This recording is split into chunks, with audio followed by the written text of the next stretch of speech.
አላህ እኮ ሁሉን ቻይ ነው እኮ። ምን ነው የውመል ቂያማ ጊዜ እኮ እጃችን፣ አፋችን፣ ሁሉ ምላሳችን ይመሰከርብናል እኮ በእኛ ላይ እኮ። እንዴት ነው አንተ ቁርአን ለእናንተ አያማልዳችሁም ብለህ የተከራከርክ ያለው? አላህ ይኸው ነው ሁሉ ነገር ማድረግ ይችላል እኮ ነው። እየተከራከርኩ አይደለም እኮ እሱን እየተከራከርኩ ሳይሆን አይችልም የሚል ሙግት የለኝም። ነገር ግን ያ ያላህ ቃል ፍጡር አይደለም ያላህ ቃል ነው ብለሽ ነው የምታምኚው አይደለ?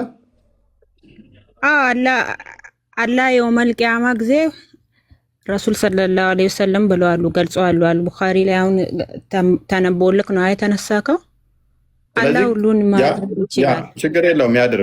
አያድርግ አይደለም እኮ ያ ያላህ ቃል የሆነው ቁርአን እናንተ የምትቀሩት በቂያማ ቀን ደግሞ ፐርሰን ሆኖ ማውራት የሚችል ሆኖ ቁርአኑ ራሱ ማውራት የሚችል ሆኖ መናገር የሚችል ሆኖ ለእናንተ ምሕረት ምልጃን የሚለምን ከሆነ ፍጡር ካልሆነ አላህንም ካልሆነ የአላህ ቃሉ አላህ ካልሆነ ራሱ የቻለ ፐርሰን ሁሉን ማድረግ ይችላል።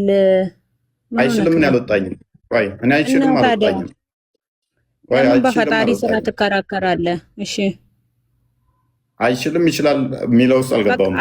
አላህ ረሱሉም ሰለላሁ ዐለይሂ ወሰለም እንደዛ አሉ፣ ተገለጸ። በቃ ያማልዳችኋል ተባለ። በቃ እናምናለን እኛ ሙስሊሞች። ቁርአን ያ የሚያማልዳችሁ ለእናንተ ፍጡር ነው ፍጡር አይደለም ቃሉ? ኢንሻአላህ የዛን ቀን አላህ ፊት ሲያማልደን ከዛን አንተ እሳቱ ስትቃጠል አስተግፍሩላህ ወአቱቡ ኢለይህ። አንተ ክፉ ሰው ነህ።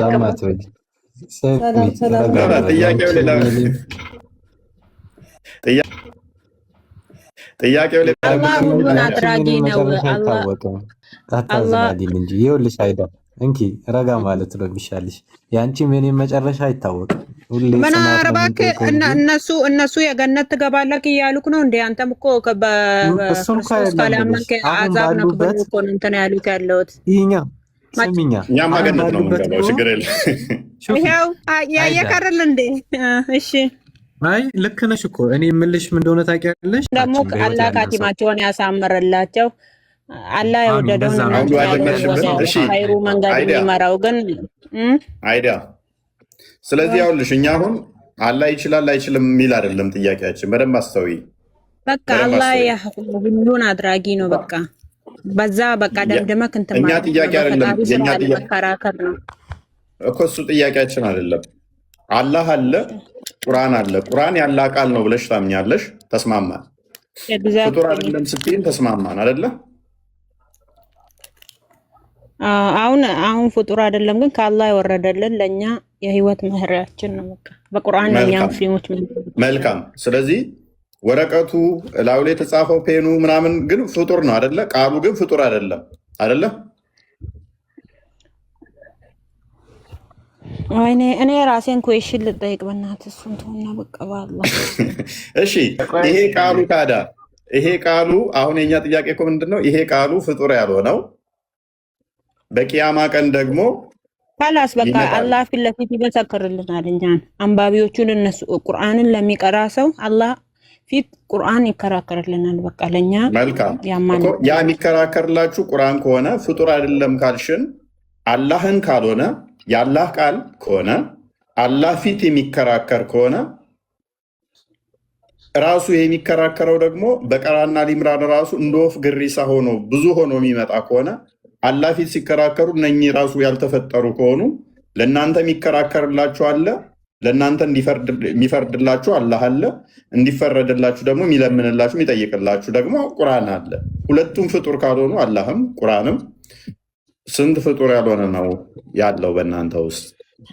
ቁርአን እኮ የሚያማልደን ቁርአን ማን ፊት ነው የሚያማልደን? አላህ ሱብሓነሁ ወተዓላ ፊት ለፊት እኮ ነው እኮ ቢሆን አካዳ እኮ አላህ ፊት የሚያማልድሽ ያ ቁርአኑ ፍጡር አይደለም አይደለ? ያ ነገርኩህ እኮ በቃ የፈጣሪ ስራ አይመረመርም። በቃ ፈጣሪ ስራ አይደለም፣ የፈጣሪ ቃሉ ነው እንጂ ፈጣሪ ስራ አይደለም። አሁን ቃሉ ነው አሁን የኖርን ያለ ነው በፈጣሪ ቃል በቁርአን ነው የኖርን ያለ ነው። በቃ የኛ እንትን መሪሃችን በቃ ቁርአን ነው። የውመል ቂያማ ጊዜ ደግሞ 4 ነጥብ ያማልደናል። አይዳ ለምሳሌ ጥቁሯ ድንጋይ በመጨረሻው ቀን ታመልዳለች አይደለ? አይዳ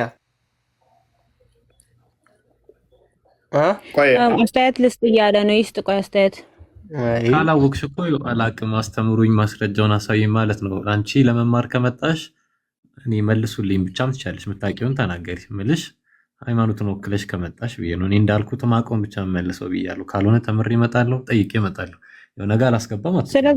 ስለዚህ እኔም እኮ አልኳቸው እኮ በፈጣሪ ስራ እንከራከርም፣ ያማልደናል ካልኩኝ ያማልደናል ነው። እንደዚህማ ድርቅ ያለ እንትን የለም። ይሄ መልስ አይሆንማ። ማብራሪያ ነው ያለሽ። አሁን በፈጣሪ ስራ አንገባም፣ በፈጣሪ ስራ አንገባም ተብሏል። አሁን ለአንቺ መልስ ሊመስል ይችላል፣ ለእኔ ግን መልስ አይሆንም። ለምሳሌ እኔ ጋር አንተ የሆነ ጥያቄ ስጠይቅኝ ተብሏል በቃ እንደዛ ነው ብልሽ አይዋጥልሽም። እንዴት ለምን ምናምን የሚሉ ጥያቄዎች ስለሚመጡ ቁርአን አንቀጽ ልስጥ የእሷን ሀሳብ ቀጥልሽ። አሁን ሲያወራ ነው ለሱረቱል በቀራ እና ኢምራን ከሆነ አይቀር ሱረቱል በቀራ ሁለተኛው ምዕራፍ ላይ ከ1 እስከ 5 ካየ ነው ያ ኪታብ ካለ በኋላ ጥርጥር የሌለበት ካለ በኋላ ስለ አማኞች ሲያወድስ ምን አለ? እነዚያ በሩቅ ወይም ባላዩት የሚያምኑ ይላል። አማኝ ያስደረገን አንጻራዊ ከሌላው ባላዩት የሚያምኑ ሲባል ገነት ገሃነምን ሳናይ እንዳመንን የሩቅንም የምናምነው ነገር አለ። ምሳሌ አሁን ስለ ገነት ፍሬዎቿ ምን አሉበት ተብሏል። ግን በስም ብቻ ነው ከምድር ጋር የተመሳሰሉት። ያ ሌላው ነገሩ ሙሉ አይገናኝም ተብሏል። ጣዕሙ ምኑ። ስለዚህ በስነ ስርዓት ቢያስረዳን ያላየውን ነገር አይገባንም። አሁን አንድ ጥያቄ አለኝ ወፋያችን ላንተ ሳይሆን ሁላችንንም ማለት ነው። የትንሣኤ ጊዜ ድረስ ያላመኑት በፊታቸው እንዲራመዱ ያደርጋቸዋል ተባለ። ይሄ እንዴት ይሆናል ቢል አንድ ሰው ምሳሌ ቤት ውስጥ ያደገ ከቤት ያልወጣ እባብ የሚባል ፍጡር አለ በሆዱ ይጎተታል ብንለው ያምናል? እንዳያምን። ግን እባብ በሆዱ እንዲሄድ ያላየ ሰው እንደከበደው ዛሬ በሁለት እግር መሄድ እንደቻልን በፊቱ እንዲራመድ አላህ ማድረግ ይችላል። ሁሉም ነገር ይችላል በሚለው የሩቅ ነገር መኑ ከተባልን ጭንቅላታችን ስለማይረዳው ያልተብራራለን ነገር አለ። የሚገባንን ነገር ብቻ ነው የተነገረን። ዞሮ ሁሉም ነገር ማብራሪያ የሚለው ነገር የፈጣሪን ስራ ደግሞ እንደዚህ ያደርጋል ብለን አንፈላሰፍም። ከራሳችን ቃል የተነገረንን እንቀበላለን። ከአቅማችን በላይ የሆነውን ማብራሪያ እሱን ነው የምልሽ። ጭንቅላታችን የሚችለው ብቻ ነው ማብራሪያ። እሱ ደግሞ የሚፈልገው ዝም ብለህ ከራስህ ቀበጣጥረህ እሱ ጎግል ላይ እንትን ብለህ እሱም ጎግል ላይ ምናምን እንትን ብሎ ስለሚመጣ እፎይ እንድታዋጣ ነው የሚፈልገው። አይዳ ይሄኛው አንቀጽ ነው። ከዚህ ቀጥሎ ያለው ነው አለዚነ ዩሚኑነ ቢልገይብ እኔ ራሴ ጥያቄ ልጠይቅ ነው የገባሁት። አይዳ ሚውት አድርጊ አንዴ። ቆይ ይሄን ጥቅስ ስላመጣው እሱ በታች ያለውን አንቀጽ አየኸው? አብዱ አይሱ ሀሳብን ተረድቻለሁ። ግን ዛሊካል ኪታቡ ሲል ይሄ መጽሐፍ ማለት ነው አይደለም? ያኛው መጽሐፍ አለ ያራቀው ቁርአኑ ተነግሮ ተጨርሶ ነበር ማለት ነው። ይሄ ሲወርድ ቁርአን በስነ ስርዓት አወራረዱን ካየ ነው በአንድ ላይ ነው የወረደው ሰማይ ላይ። ነገር ግን በ23 ዓመት ውስጥ እያንዳንዱ ክስተት ተበላጭ እንደ ተውራት እንደ ሙሴ መጽሐፍ በአንዴ አልወረደም። ምክንያቱም ምንድነው እንትን ብለው ይጠይቁሃል እንዲህ ብለህ መልስላቸው የሚለውን አላህ አለ ገና እንደጠየቁት ማለት ነው እኮ። ስለዚህ አሁን ይሄ ሲወርድ ይሄኛው ሲወርድ ሙሉ መጽሐፉ ተጠናቆ ነበር ወይስ ገና ነው? በእኛ በእስልምና አስተምሮትማ ቁርአን በአጠቃላይ አንደኛ ወደ ሰማይ ቤተል ማዕሙር የሚባል አለ ሙሉ አንድ ላይ ወረደ። ከዛ በኋላ ነው ጅብሪል በ23 ዓመታት ውስጥ እንደየክስተቱ እንደየቀኑ እንደየሰዎች ጥያቄ አንድ ባንድ ያወረደው እንጂ አንድ ላይ ነበር መጀመሪያ ቁርአን ወደ ሰማይ ከአላህ ዘንድ የወረደው። በጣም ጥሩ። ያ ኪታብ ሲባል አላህ ስለ ሙሉ ቁርአኑ ነው የሚያወራው። በስነ ስርዓት ካየኸው እንደውም እሱ ዘንድ ያለው መጽሐፍ መጀመሪያ ሰማይ ምድር ሲፈጠር ቀለምን ፈጥሮ እስከ ትንሣኤ ያለውን ጻፍ አለው። ስለዚህ እዛ ላይ ቁርአንም አሁን የምናወራው እያንዳንዱ ነገር እስከ ትንሣኤ ተጽፏል። ቁርአንም ለብቻው ወረደ። ነገር ግን ምሳሌ አይሁዳዎች መጥተው የሆነ ጥያቄ ሲጠይቁ እንዲህ ብሎ ይጠይቁሃል፣ እንዲህ ብሎ መልሳለ። አንድ ላይ ማውረድ እንችል ነበር አላለ። ነገር ግን ልብህን ልናጸናልህ አለ እንድጠነክር ቃል በቃልም አማኞችም ደስ እንዲላቸው እንዲጠነክሩ። የዛሬ ምናምን ዓመት ይጠይቁሃል ብሎ ቀድሞ ቢወርድ ኖሮ ጣሙ እንዴት ነበር ሲጠይቁ። በጣም ጥሩ። አሁን ይሄንን ከተረዳኸው ማለት ነው አብዱ፣ ይሄው ንግግር ራሱ አካል ገዝቶ ሲመጣ ወይም ሲመሰክርልህ ከአላህ ጋር የሚነጋገረው ይሄው ቁርአኑ ከሆነና ቁርአኑ ያልተፈጠረ ከሆነ ስንት ያልተፈጠረ ነው ያለው? እሺ ሐዲሱን ከተመለከትን ቁርአኑ በወፍ ወይም በደመና ሆኖ ይመጣል ነው ወይስ መልክ ነው የሚለው? አምሳያ ነው የሚለው ወይስ መልክ ነው? ከፍቶ ማየት ይቻላል። መልአኮች አሁን ሰው ሆነው ነው የመጡት ወይስ በሰው አምሳያ አይነት? ይሄን አይዲያ ያዙ። በፈለገው መምጣት ይችላል። መላእክት የሚቀያይሩት ሱራ ብቻ ነው። ሱራ ማለት መልክ ማለት ነው አይደለ? ወይም ፎርም ማለት ነው ሱራ። ስለዚህ አሁን ለምሳሌ መንፈስ የሆኑት መላእክት በሰው ልጅ አምሳል ቢመጡ ቀድሞውኑም ቢሆን አካል ነበራቸው የረቀቀ ማለት ነው። ስለዚህ በተለያየ ፎርም ቢመጡ ይችላሉ እነሱ መንፈስ ስለሆኑ። ብዙ ጊዜ የተደጋገመ ቃል ምን አለ? ኢነላህ ዐላ ኩሊ ሸይን ቀዲር፣ አላህ በሁሉም ነገር ቻይ ላይ ነው። በስነ ስርዓት ሁላችንም አምላክ አለ ብለን ስላመንን አምላክ በሁሉ ነገር ላይ ቻይ ነው ብለህ ታምናለህ ወይስ አታምንም? አንዴ ታላቃችን ጅብሪል አላህ በሁሉ ነገር ቻይ ከሆነ ለምንድን ነው ያለ ሚስት ልጅ የማይወልደው?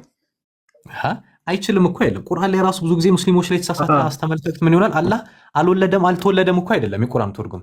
አይወልድም አይወለድም እያሉ ይናገራሉ። አልወለደም አልተወለደም ነው።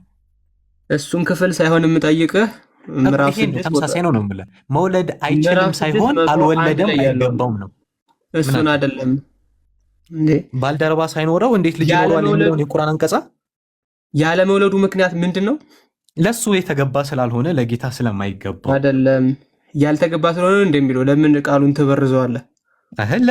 እንዴ ለአላህ የማይገባውማ ቁርአን ብዙ አለ። አንተ አንድ አንቀጽ እኮ ነው የምታየው።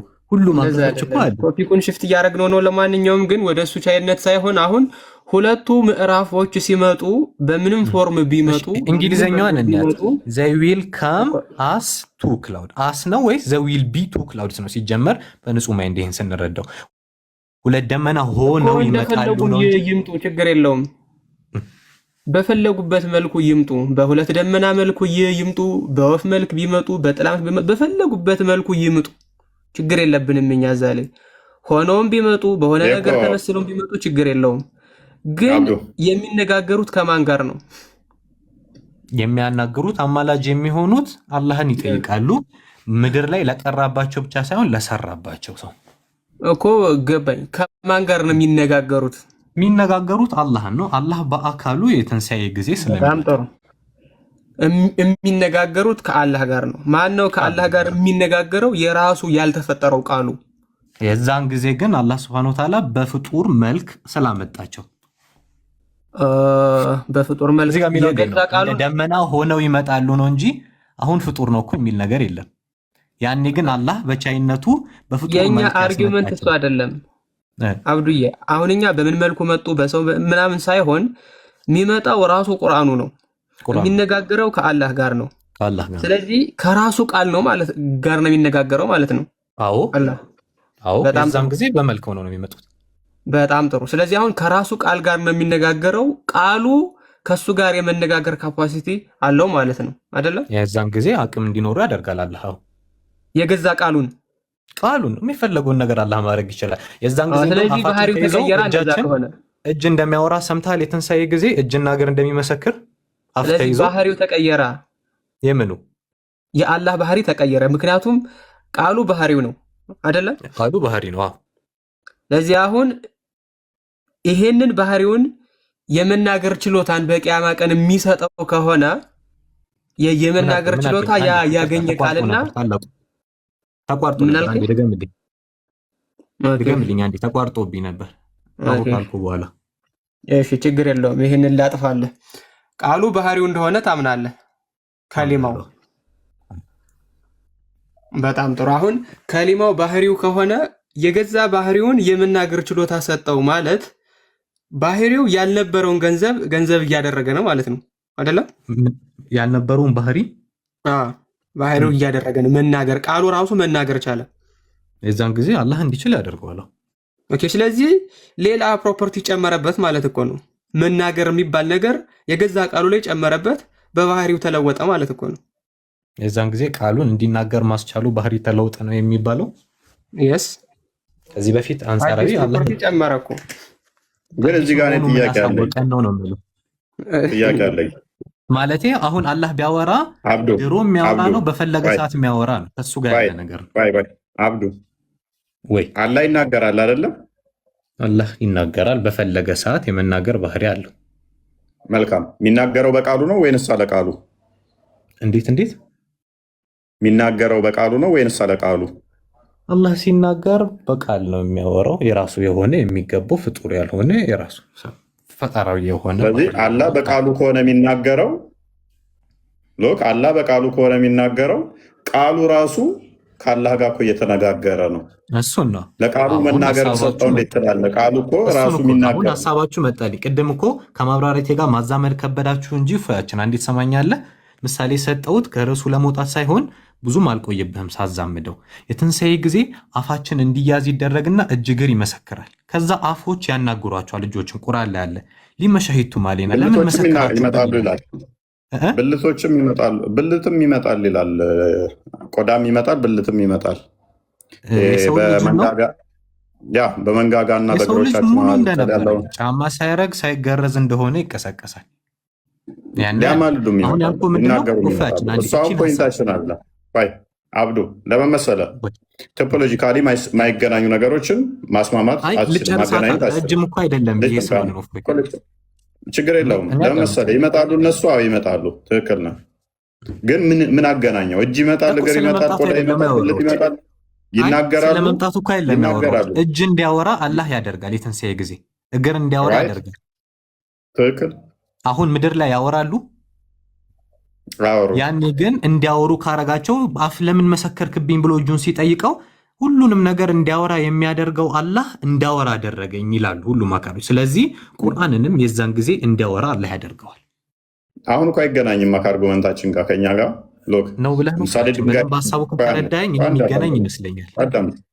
አሁን እጅ አያወራም በኋላ ያወራል። አሁን ድንጋይ አያወራም በኋላ ያወራል። አክቹዋሊ ድንጋዮች የሚያወሩበት አለ። አይሁድ ከኋላ የተደበቃለ ምናምን የሚላለ። ኤኒዌይስ ግን አያወሩም በኋላ ያወራሉ ብለን ሁሉንም ዛፎች አሁን አያወሩም በኋላ ያወራሉ ብንል ምንድን ነው አርጉመንቱ? ከኛ ካነሳ ነው ጋር ምንም አይገናኝም። የአላህንም ቃል እንደዛ እንደ ፍጡራኑ አመሳስለኸው በደንብ አስተውል። የአላህንም ቃል አላህ በምንድን ነው የሚያወራው ብዬ በቃሉ ብለኸኛል። ሲፈልግ ያወራል ብለኸኛል። የሚያወራው ደግሞ በቃሉ ነው። በቃሉ ከሆነ የሚያወራው ፍጡር ባልሆነ በቃሉ ፍጡር ያልሆነ ቃሉ አንዱ ቁርአን ነው አይደለ? ስለዚህ አላህ የሚያወራው ፍጡር ባልሆነ በቃሉ ከሆነ ያ ቃሉ ቁርአን ያላ ቃል ነው ካልን በቂያማ ቀን ደግሞ ከአላህ ጋር ይነጋገራል። አላህ ራሱ ለመናገር ይህንን ቃሉን ይፈልጋል። አላህ ራሱ ለማውራት አንድ ብቻ ነው እንዴ? ተውራትና ቁርአን ይለያያል ወይስ አንድ ነው? ወንጌልና ቁርአን እኮ የተለያዩ ናቸው። ችግር የለውም። እነኛ ጋር ብትሄድ ችግር የለውም። ቃሉን ይፈልጋል ነው። የአላህ ቃል አያልቅም ይላል ብዛቱ። የአላህ ቃል አያልቅም ይላል። ምድር ላይ ያሉ ዛፎች ሙሉ ቢጽፉት ባህር ቀለም ቢሆን አያልቅም ይላል። ወይ እያወራህ ነው? ቅርታ ባህሪውንና ቃሉን ቃሉ ይሄ ባህሪው እስከሆነ ድረስ ሜይ ቢ ብዙ አይነት ባህሪዎች አሉት እስካላልክ ድረስ ቃሉን መልሰህ ማለት ነው። ልክ እንደ ንግግሮቹን ላይ አይተህ ንግግሮቹን ወደ እንትን ካልወሰድከው በስተቀር ማለት ነው። ስለዚህ አላህ ራሱ ለመናገር ይሄ አላህ የተባለው አካል ይሄንኛውን ቃሉን የሚፈልግ ከሆነ በቂያማ ቀን የመናገር እንትን ሰጠው ድምፅ ከሆነ ነው ሰጠው የምትለው እንጂ ራሱ ቃሉ እኮ አላህ ራሱ የሚናገረው በዚህ በቃሉ ነው። ስለዚህ እርስ በርሳቸው ኮሚኒኬሽን አላቸው። መቼ? የቂያማ ቀን አይደለ? ይሄንኛው ቃሉ አላህን ይሄንኛውን ምን ብሎ ይጠይቀዋል? ማራቸው፣ እኔን ቀርተውኛል፣ እንደዚህ በእኔ ሰርተዋል ምናምን ብሎ ይጠይቀዋል። ለእናንተ ይለምንላችኋል አለ ቃሉ ቁርአን። ይሄንኛው ደግሞ እሺ እምራቸዋለሁ ለማለት እንኳን ይሄንኑ ይጠቀማል። ምን ቃል ይጠቀማል። ቃሉን ተጠቅሞ ይምራችኋል ማለት ነው። ሁለቱም ፍጡር አይደሉም አይደለ?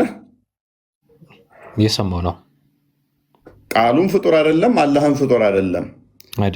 ይሄንኛውን ፐርሰን ሆኖ ማውራት ይችላል። ሙሉ ቃሉ ነው እንደ የምትለኝ? ሙሉ ቃሉ እንደ አንድ ሆኖ ነገር ስለሌለ በሰው መልክ አምሳል ይመጣል። እንዲህ በለኝ እስኪ። ስሜ እፎይ ነው በለኛ እንዴ አልኩህ። የቀለድኩ እንዳይመስልሽ አልከኝ እንበል። ፈጣሪ አሁን ለፈጣሪ የበለጠ ትልቅ ምሳሌ አለው፣ ግን በምሳሌ ለማስረዳት ያህል ነገራቶች ግልጽ ይሆናሉ በምሳሌ ይባላል። እና እኔ እፎይ ነኝ ያልክኝን ቃል አላህ እንዲያወራ ቢያደርገው አንተ ማውራት አቆምክ እንዴ? አንድ ያወራኸው ንግግርህ እኮ ነው። ወንጌል አንድ ንግግሩ ነው አለፈ፣ ቁርአን አንድ ንግግሩ ነው አለፈ። ግን የአላህ ቃላቶች አያልቁም ይላል አላህ። ስለዚህ ሙሉ ማውራት የሚችለው ባህሪው ሙሉ ወጥቶ አይደለም እኮ አንተ እኔ ንግግር አላህ ቢያናግረው አሁንም ማውራት ትችላለህ። ቁርአንን ያናገረው እንጂ ሙሉ የአላህ ንግግሩ አይደለም። ያን ቀን የሚያወራው ቁርአን ብቻ ነው እንጂ ወንጌልም ተውራትም እኮ የአላህ ቃል ናቸው። ምን እያደረከው መሰለህ አንተ የአላህን ቃል ከኛ ቃል ጋር ከድምፀት ጋር እያመሳሰልክ ነው። ቃል የሚለው የአላህና የኛ ባህሪ አይመሳሰልም። ምልህ ምንድነው? ቁርአንን አላህ ተናገረው እንጂ ከዛ ውጭ ንግግር አለው። ተስማማውልህ። የአላህ የመናገር ባህሪ ሳይሆን የዛን ቀን የሚቆመው አንተ ባልከው ልስማማ። እኔ ምንድን ያልኩት አንድ ፔጅ እንደሆነ ልረዳ። እኔ ምንድን ያልኩት አላህ ብዙ ቃላቶች አሉት አያልቁም። ስለዚህ ቁርአን አንዱ ንግግር አለ። አላህ ደግሞ ባህሪው አለ፣ መናገር አለ። ቁርአን እኮ የአላህ ባህሪ አይደለም። ቆይ ቁርአን ያላህ ባህሪ አይደለም ምልህ ቁርአን ንግግር ሙሉ የአላህ ንግግር አይደለም የሚያወራው። አላህ ከንግግሩ መካከል ቁርአን አለ። ቁርአን ያላህ ቃል ነው አይደለም? ቁርአን ያላህ ቃል ነው። ሙሉ ቃሉ ነው እንዴ ታዲያ? ከቃላቶቹ መካከል ነው። ቆይ ባህሪው ነው አይደለም? ምኑ?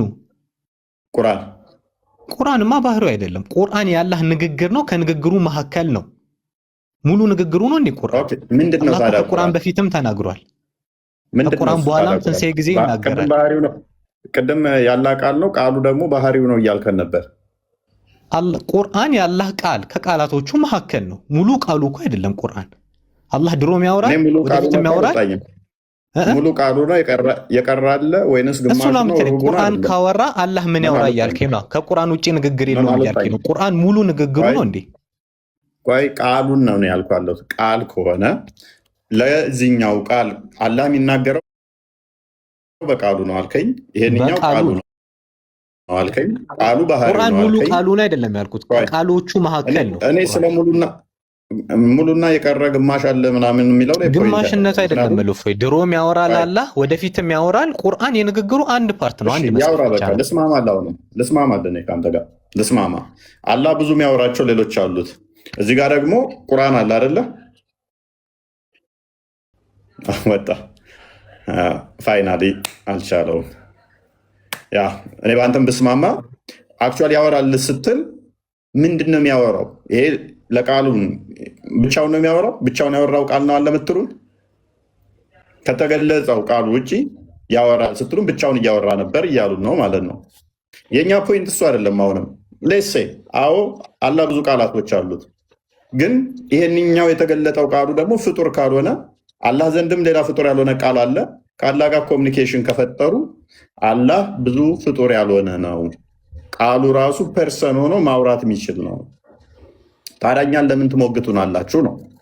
እኛን ለምን ትከራከሩናላችሁ? ክርስቶስ በስጋ የተገለጠ ያብ እጅ ነው፣ ያብ ክንድ ነው፣ ያብ ኃይሉ ነው፣ ያብ ቃሉ ነው ስንል ለምን ትሞግቱናላችሁ? እኛን ለምን ትከራከሩናላችሁ? እኛን ወይንስ የእናንተ ገና ከጊዜ በኋላ በቂያማ ቀን በገረጣ ሰው ስለሚመጣ ነው ሙግታችሁ? የእኛ ስለመጣ የእናንተ ደግሞ ወደፊት ይመጣል ብዙ ሆኖ ይመጣል ብላችሁ ስለምትጠብቁ ነው ሙግታችሁ። አይዳ ጥያቄ። እሺ ሰላም ጥያቄ አለ። ቀጥይ። እሺ እኔ አሁን በእናንተ ምንድን ነው ኢምራን እህት አውሪ። እሺ አንቺ ነሽ ቀድሜው። እሷ ትጠየቃለች፣ ከዛ ትመልሳለች፣ ከዛ ደግሞ ትጠይቃለች። አንቺ ቀጥይ ቅድሜ። ኦኬ አላውቅም ስላልሽ አሁን እኔ ኦኬ አሁን በእናንተ እምነት እኔ ገነት ነው የምገባው ገሃነም ነው የምገባው? ኦኬ መልካም። ቢኒ እንኳን ደህና መጣ። አጠር አድርገህ መልስላት እህታችን እንዳይከፋት አድርገህ። ኧረ አይከፋኝም፣ ምክንያቱም እንትን ጥያቄ ስላለኝ ነው። ቢኒ የለም ቃል አለው። እንግዲህ ያው ይሄ የተረጋገጠ ነው። በልጁ ያላመነ በክርስቶስ ያላመነ አይዳዬ ገሃነም ነው የሚገባው። አሁን ተፈርዶበታል ነው የሚለው መጽሐፍ ቅዱስ። በክርስቶስ በልጁ እስካላመንሽ ድረስ ማለት ነው። ስለዚህ በልጁ ያላመነ ገሃነም እንደሚገባ ክርስቶስ ራሱ ተናግሮታል እና ይሄ ምንም ጥርጥር ያለው ጉዳይ አይደለም። ግን ቅድም ራሱ ልጠይቅሽ ፈልጌ ነበር። ምናልባት ካላለሽ ህዝብ ጋር ብጠይቅሽ ደስ ይለኛል፣ እድሉን ካገኘው እግረ መንገዴ ማለት ነው። ከዚህም ጋር ስለሚያያዝ አይ ቲንክ በእናንተ ከአላህ ውጭ እኔ ጥያቄን አልጨረስኩም። እኔ ስለራሴ ልጠይቅ። ጨርሽ፣ በቃ ችግር የለም። እሺ፣ ስለዚህ ተጠያቂው እኔ ገሃነም በመግባቴ ተጠያቂው ኢየሱስ ነው ማለት ነው። ምክንያቱም እኔን አምልኩኝ ብሏል። የደም እኮ ምድር ላይ አይደል እንዴ? እኔ ኢየሱስ ነኝ አምልኩኝ ብሏል እንዴ? አሁን የነገርኩሽ ራሱ ምንድን ነው የሚለው? እስኪ ያልኳት ራሱ ገብቶሻል? አነበብኩት። በወልድ የማያምን ሁሉ የዘላለም ሕይወት ኦኬ፣ አነበብኩት ነው የሚለው። አይ በትክክል አነቢው። በእርሱ የማያምን ሁሉ የዘላለም ሕይወት እንዲኖር አትበይ። ያነበብኩ ነው እንጂ እንዳይጠፋ እግዚአብሔር አንድ ልጁን እስኪሰጥ ድረስ።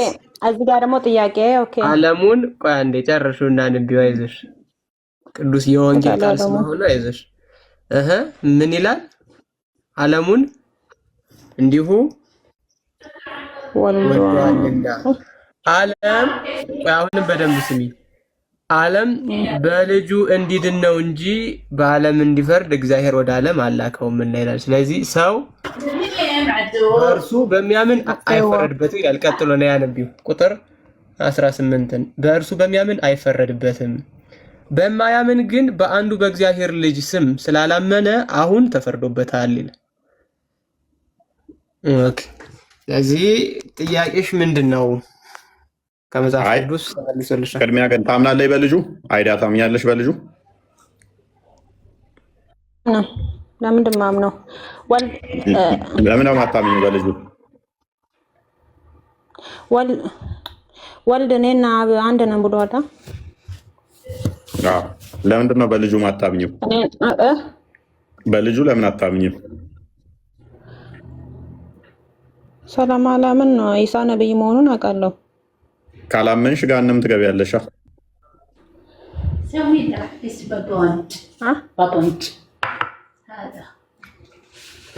አይዲያ ማሊፍ ናመንት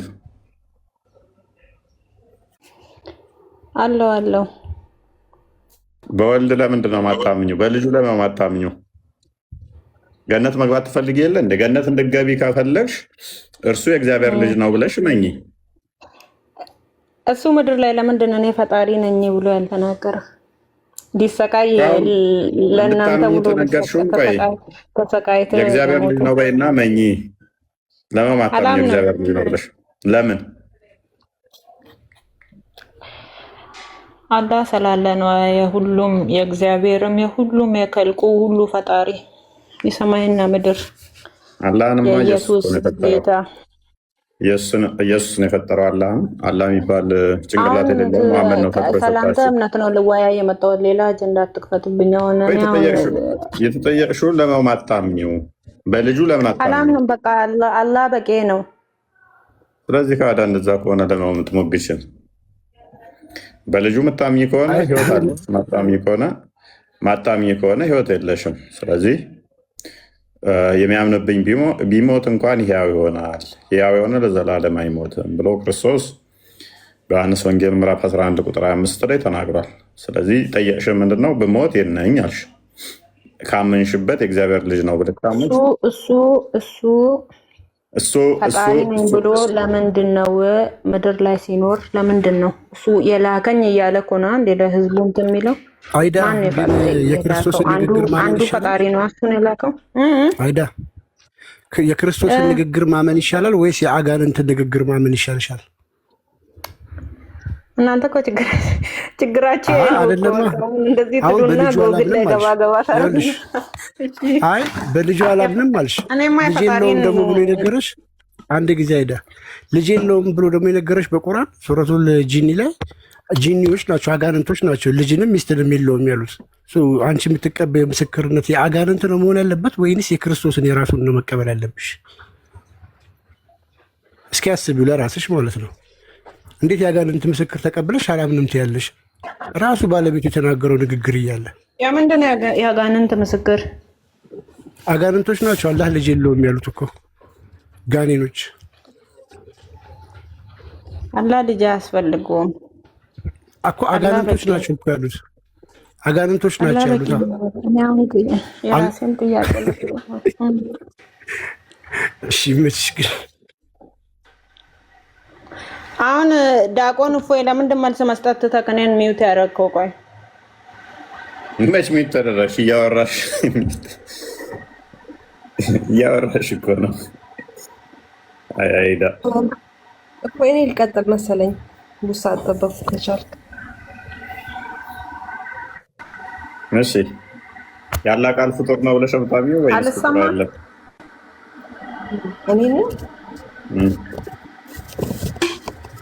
እኔ ወደ ክርክር መግባት አልፈልግም። የራስ ጥያቄ አለን።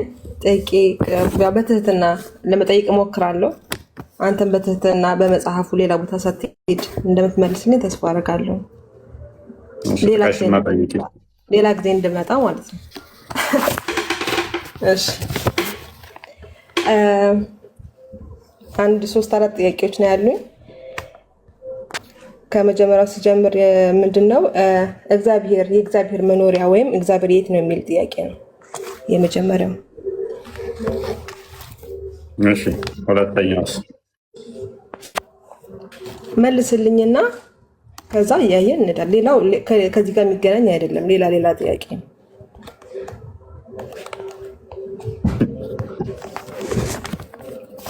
የእግዚአብሔር መኖሪያው የት ነው? ታላቁ ወይንም ቢኒ ቀጥሉ። በዛው ግን ተዘጋጅ፣ ደስ ይለኛል። በዛው ግን ተዘጋጅ። አላህ ፓራዳል እኔ ከሆንኩኝ ፓራዳል ሄዳለሁኝ። ስለዚህ እነሱ እንዲሁ እንዲመልሱልሽ ይሻልሻል። ችግር የለም። ከነ ቢኒ ጋር ከአሁን በፊት ማውራት ያውቃለሁኝ። አንተ ጋር እድሉን አግኝቼ አላወራሁም። አንተ በኖርማል በእናንተ በእምነታችሁ ምናምን ብትመልስ ደስ ይለኛል። ያው ከነሱ ከእምነታችሁ እንጫ በሚመልስልሽ ታላቁም ሆነ ቢኒ መልስ አንድ የፈለግሽው መልስ ነው። ግን ከአንተ ጋር ብዙ ጊዜ አውርተናል አይደለም ቢኒ? ተግባብተንም አናውቅም። እንዲሁም ተላልበን ተለያይተን በሰላም አውርተን አናውቅም። ስለዚህ ከአንተ ጋር ለማውራት እንሞክራለን። እሺ ፈቃድ በቃ ከታላቁ ጋር ቀጥይ። ከኔ ጋር ማውራት ካልፈለግሽ ችግር የለም። እሺ ጥሩ። የት ነው ያለው? የቦታ ጥያቄ ነው እየጠየቀች ያለች እህታችን እና እኛ አምላክ ቦታ የሚያካብበው በቦታ የሚወሰን አምላክ አይደለም። ስለዚህ የት ነው ያለው የሚለው ጥያቄ ከመሰረቱ ስህተት ነው ማለት ነው። የት ነው ያለ ተብሎ የሚጠየቅ ልክ እንደ አላህ የራሱ የሆነ ግዘፍ ያለው ከአርሽ በላይ የሚቀመጥ ሲሆን ነው። ይሄ ጥያቄ ለእስልምና ብቻ ለሚሰራው እንጂ ክርስትና ውስጥ እግዚአብሔር የት ነው ያለው የሚል ጥያቄ ቦታ የለውም። ልክ እንዳላ ከአርሽ በላይ የተንጠለጠለ ስላልሆነ ማለት ነው። ግልጽ ነው። እንደዛ ብለኛል። መጽሐፍ ቅዱስ ደግሞ ሳነብ የምናገኘው መሰለ ኢየሱስ ክርስቶስ ምን አለ አላቸውም ስትጸልዩ በሰማይ የምትኖር አባታችን ሆይ ብላችሁ ጸልዩ ብሎ የሆነ መጽሐፍ ቅዱስ ሉቃስ 11:2 ላይ ተናግሯል። መዝሙረ ዳዊት ሉቃስ 11 ላይ ታይ በትክክል ጥቀሽ። ሉቃስ 11 አባታችን ሆይ ጸሎት አለ አላቸውም ስትጸልዩ እንዲህ በሉ በሰማይ የምትኖር አባታችን ሆይ ስምህ ይቀደስ፣ መንግስት ትምጣ፣ ፈቃድህ በሰማይ። ሉቃስ 11:2 ሉቃስ 11 ላይ ኦኬ። ከተሳሳትኩም ችግር የለውም ግን ክፈት። እኔ ለመጠየቅና ለመታረም ለማወቅ ነው እንጂ ለመከራከር አለ የመጣሁት። እሺ ጥሩ ቀጥ። ሌላኛው ደግሞ ምንድነው መዝሙረ ዳዊት ላይ 123 ቁጥር 1 ላይ በሰማይ የምትኖር ሆይ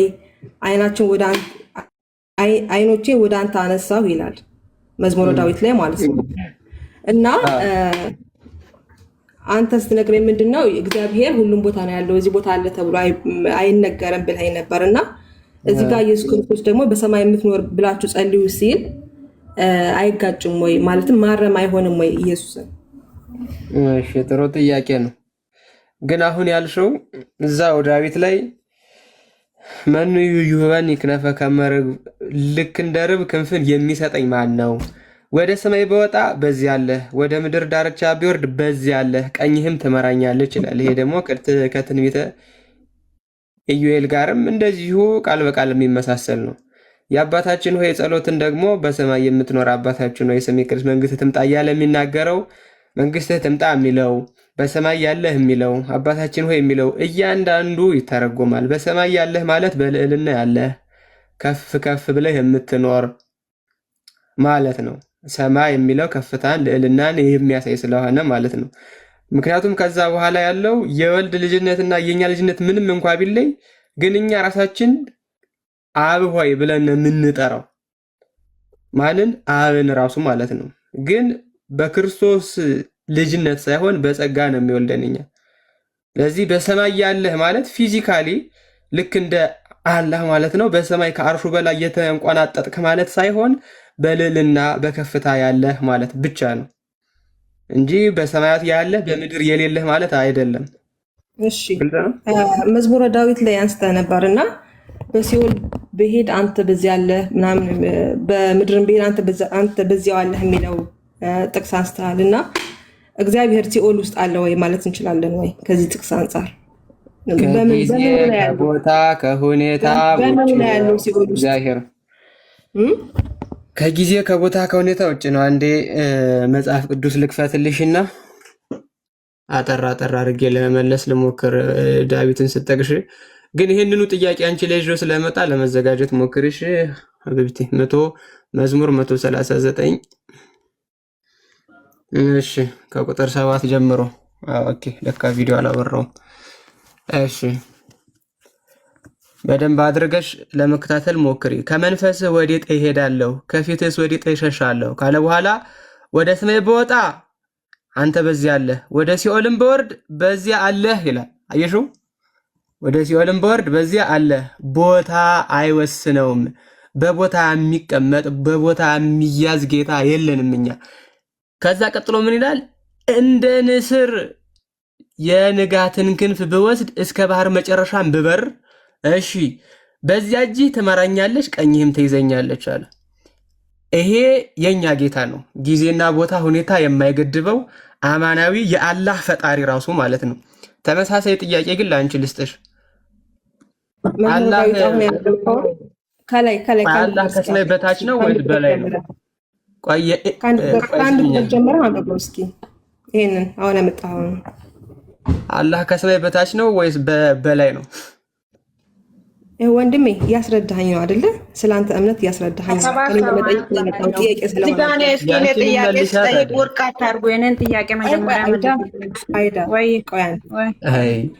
አሁን ያመጣው መዝሙረ ዳዊትን ማለት ነው ከአንድ ቁጥር ጀምረህ አንብበው እና ስለምን እንደሚያወራው ስለ እውቀቱ ነው ወይ ያውቃል ጌታ እግዚአብሔር እያለ ነው ወይስ ስለ አካሉ ነው የሚያወራው የሚለውን ደግሞ እዛው ታብራርልኛለህ። ከአንድ ጀምረህ ስለ እውቀቱ ምንድነው? አንብበው ከአንድ ጀምረህ እስኪ አንብበው። ለምን ይሄው እያነበብሽው እኮ ነው። አሁን ቅድም ጀምሮ እያብራራሁልሽ ነበር እኮ። እሺ ችግር የለውም። አቤቱ መረመርከኝ አወከኝም፣ አንተ መቀመጤና መነሳቴን አወክ። ሐሳቤ ሁሉ ከሩቅ አስተዋልክ፣ ፍላጎቴና እረፍቴን አንተ መረመርህ። መንገዶቼን ሁሉ ቀድመህ አወክ፣ የዓመፃ ቃል በአንደበቴ እንደሌለ። አቤቱ አንተ ነው የቀድሞውና የኋላውን አወክ። አንተ ፈጠርከኝ፣ እጄንም በላይ አደረክ። እውቀትህ ከኔ ይልቅ ተደነቀች በረታችም፣ ወደ እርሷ መድረስ አልችልም ማለት። ከዛ ከመንፈስ ስለምንድን ነው እያወራ ያለው? ማለትም እግዚአብሔር አዋቂ እንደሆነ የሩቅንም የሚያውቅ ጌታ እንደሆነ ነው እያወራ ያለው አይደለም? ስለ እግዚአብሔር ነው እያወራ ያለው። በደንብ አድርገሽ ተከታተል። ከመንፈስህ ወዴት እሄዳለሁ ሲል ይሄ መንፈስ የሚለው ማወቁ ነው ወይስ ራሱ እግዚአብሔር ነው? ከመንፈስ ወዴት እግዚአብሔር ያውቃል እያለ ነው። መንፈስም እኮ ሰይጣንም እኮ መንፈስ እኮ ነው አይደለም። ከመንፈስህ ሲል ማወቁን ነው ወይስ ራሱ ነው ነው የምልሽ። እኔ ጥያቄን በደንብ አድርገሽ ስሚ። ከእውቀት የት ይሄዳሉ ነው እያለ ያለው። ምክንያቱም ከአንድ ጀምረ እያወራ ያለው ስለ እግዚአብሔር እውቀት ነው እያወራ ያለው ከአንድ ቁጥር ጀምሮ ማለት ነው። አንተ ሁሉንም ታውቃለህ፣ ሁሉ ነገር እያወራ ያለው ያንማ 6 ላይ ጨረስሽ። ያንማ 6 ላይ ጨረስሽ። 7 ላይ ሲመጣ ግን ምን እያለ ነው? ከእውቀትህ ነው የሚለው ወይስ ከመንፈስህ ነው የሚለው? ከላይ ያለው ነው ከብራራው። ቆይ ከላይ ያለው ስለ እግዚአብሔር እውቀት እንደሆነ አምነህ ነው ወርታቸው አብራራ ነው እኮ ከላይ ያለው ስለ እግዚአብሔር እውቀት እንደሆነ አምነህ ነው ወይ ወርታቸው? እሺ ቀጥሎስ ምን ይላል? ችግር የለውም። እሺ ቀጥሎስ ምን ይላል? ከፊትህስ ይላል። ፊት ማለት ማወቅ ነው እኮ ከላይ ያለው ማለት ነው። አንተ ቅድም ምንድን ነው ስትል የነበረው? በጌታ ስም ፊት ማለት ማወቅ ነው ወይ? ፊት እግዚአብሔር የትም ቦታ እንደሚያየው ነው እያወራ ያለው። የትም ቦታ ቢሆን እንደሚያየው ነው እያወራ ያለው አይደለም? ፊቱ የሚለው እሱ ነው። ፊት አለው ታዲያ እግዚአብሔር? እሺ ፊት ምትል አሁን ፊት አለው ወይ እግዚአብሔር? ምን ላይ ነው እንደዛ የሚለው? አሁን እያነበብክልኝ እኮ ነው። ከፊት ወዴት እሄዳለሁ እያለ ነው እያልክ ነው እግዚአብሔር አይደለም? በቃ አሁን አንቺ ተመሳሳይ እንደሌለው ካወቅሽ ታዲያ ትጠይቂናለሽ። አንዴ ክፈተው። ቆይ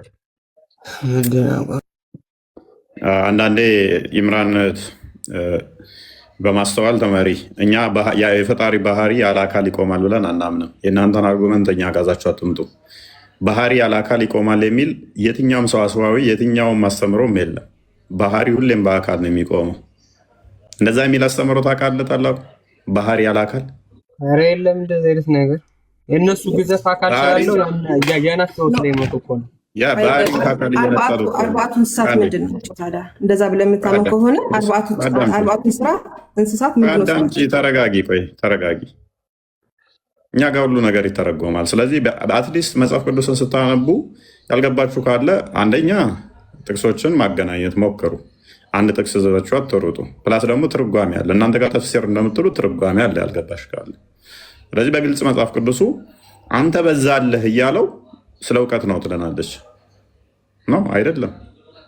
እውቀት ከአካል ተነጥሎ ባህሪ ከአካል ተነጥሎም ይኖራል ብለን አናምንም። እኛ የእናንተን አስተምሮ እኛ ጋር እዛችሁ አትምጡ። ከመንፈስ ወዴት እሄዳለሁ?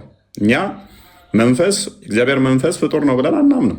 ወይንም ደግሞ መንፈሱ ሎክ አንዱ በአንዱ ህልው ናቸው ብለን ስለምናምን ከአብ የተነጠለ አብ ያለበት ከዛ መንፈስ ቅዱስ ደግሞ የሌለበት መንፈሱ እንደዛ የተነጣጠለ ቦታ አንዱ ጋር ሲኖር አንዱ ጋር ማይኖር እንደዛ አድርገን አናምንም። ስለዚህ መንፈሱ ባለበት ሁሉ ቃል አለ፣ አብ አለ። የባህሪ ህይወቱ ስለሆነ ማለት ነው። ከመንፈሱ ወዴት ይሄዳለው እያለ እየጠየቀ ያለው ምንድን ነው? ከመንፈሱ ወዴት መሰወር እንደማይችል የትም ቢሄድ በዛ እንዳለ ደግሞ እዛው ዝቅ ብሎ ይነግረዋል። ወደ ሰማይ በወጣ አንተ በዚህ አለህ እያለው ነው። አንተ እያለ እየነገረ እውቀት አንተ ተብሎ ይጠራል። አንተ ተብሎ ይባላል። ፐርሰን ተደርጎ እውቀት ወደ ሲኦልም በወርድ በዚያ አለ ለእውቀት አንተ ተብሎ አለ ተብሎ አይነገርም። ዝቅ አድርገው። ስለ መንፈስ ቅዱስ አወራ፣ ስለ አብ አወራ። እንደ ንስር ንጋት ክንፍ በወስድ እስከ መጨረሻ ባህር ብበር እጅህ ትመራኛለች፣ ቀኝህም ትይዘኛለች። አካላዊ ቃል ማለት ነው። ወልድ ስለ ልጁ ደግሞ ተናገረ። ስለዚህ ባህሪ ከአካል ተነጥሎ ይኖራል ብለን አናምንም። እግዚአብሔር ከቦታና ከታይም ውጭም ያለ ስለሆነ የተገደበ ኮፕራል የሆነ ቦዲ ያለው አምላክ ብለን አናምንም እኛ። ኤርሚያስ ምዕራፍ 23 አንድ ክፈተው። ይቅርታ ከዛ ከመሄድ በፊት ማለት ነው መዝሙረ ዳዊት ላይ በሲኦልም በወርድ አንተ በዚህ ያለህ ሲል ስለ እውቀቱ አይደለም፣ እግዚአብሔር ስለሚያውቀው ስለሚያየው አይደለም ካልከኝ እዛ አለ ማለት እንችላለን ወይ እግዚአብሔርን ሲኦል ውስጥ የሚል ጥያቄ ማቅረቤ ነበር። እሺ ማለትም በምኑ ነው ያለው? እዛ ውስጥ ሲኦል ውስጥ ያለው በምኑ ነው? እሺ እንመልስልሻለን። የቅርብ አምላክ እንጂ የሩቅ አምላክ አይደለሁም። የሆነ ቦታ በርቀት ያለ የሆነ በፍጡራን ተካቦ ተሰውሮ ያለ አምላክ የለንም። አምላካችን በባህሪ እርሱ የተሰወረ ነው እንጂ ባህሪው ራሱ የሚሰውረው እንጂ ፍጡር የሚደብቀው አምላክ የለንም። እኛ በፍጡር የሚደበቅ ከሆነ ፍጡር ነው እሱ። ፍጡር የሚሰውረው ፈጣሪ የለንም። እኛ ትልቅዬ ተራራ ኋላ አንድ ልጅ ብታስቀምጡ ከተራራው ፊት ለፊት ከሆናችሁ እናንተ አትታዩ፣ ልጁን አታዩትም። አንድ የክፈተ ቆይ አትዝጋ፣ አታዩትም። ምክንያቱም ተራራው ከልጁ ልቅ ስለሚገዝፍ፣ ተራራው ግዙፍ ስለሚሆን ከልጁ ልቅ ልጁን መሰወር ይችላል። ፈጣሪን የሚሰውር የሚደብቅ የሚከልል ፍጡር አለ ብለን አናምንም። እኛ በባህሪው እሱ ራሱን የሰወረ እንጂ ፍጡር አይደለም እሱን የደበቀው። የሌናዎቹ ተደብቆ ስላለ ነው።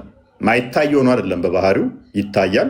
ነገር ግን ተደብቆ ስላለ ነው። ሰው በስውር ቢሸሸግ እኔ አላየውም፣ ሰማይንና ምድርን የሞላሁ እኔ አይደለሁም። ምን እኔ አይደለሁም?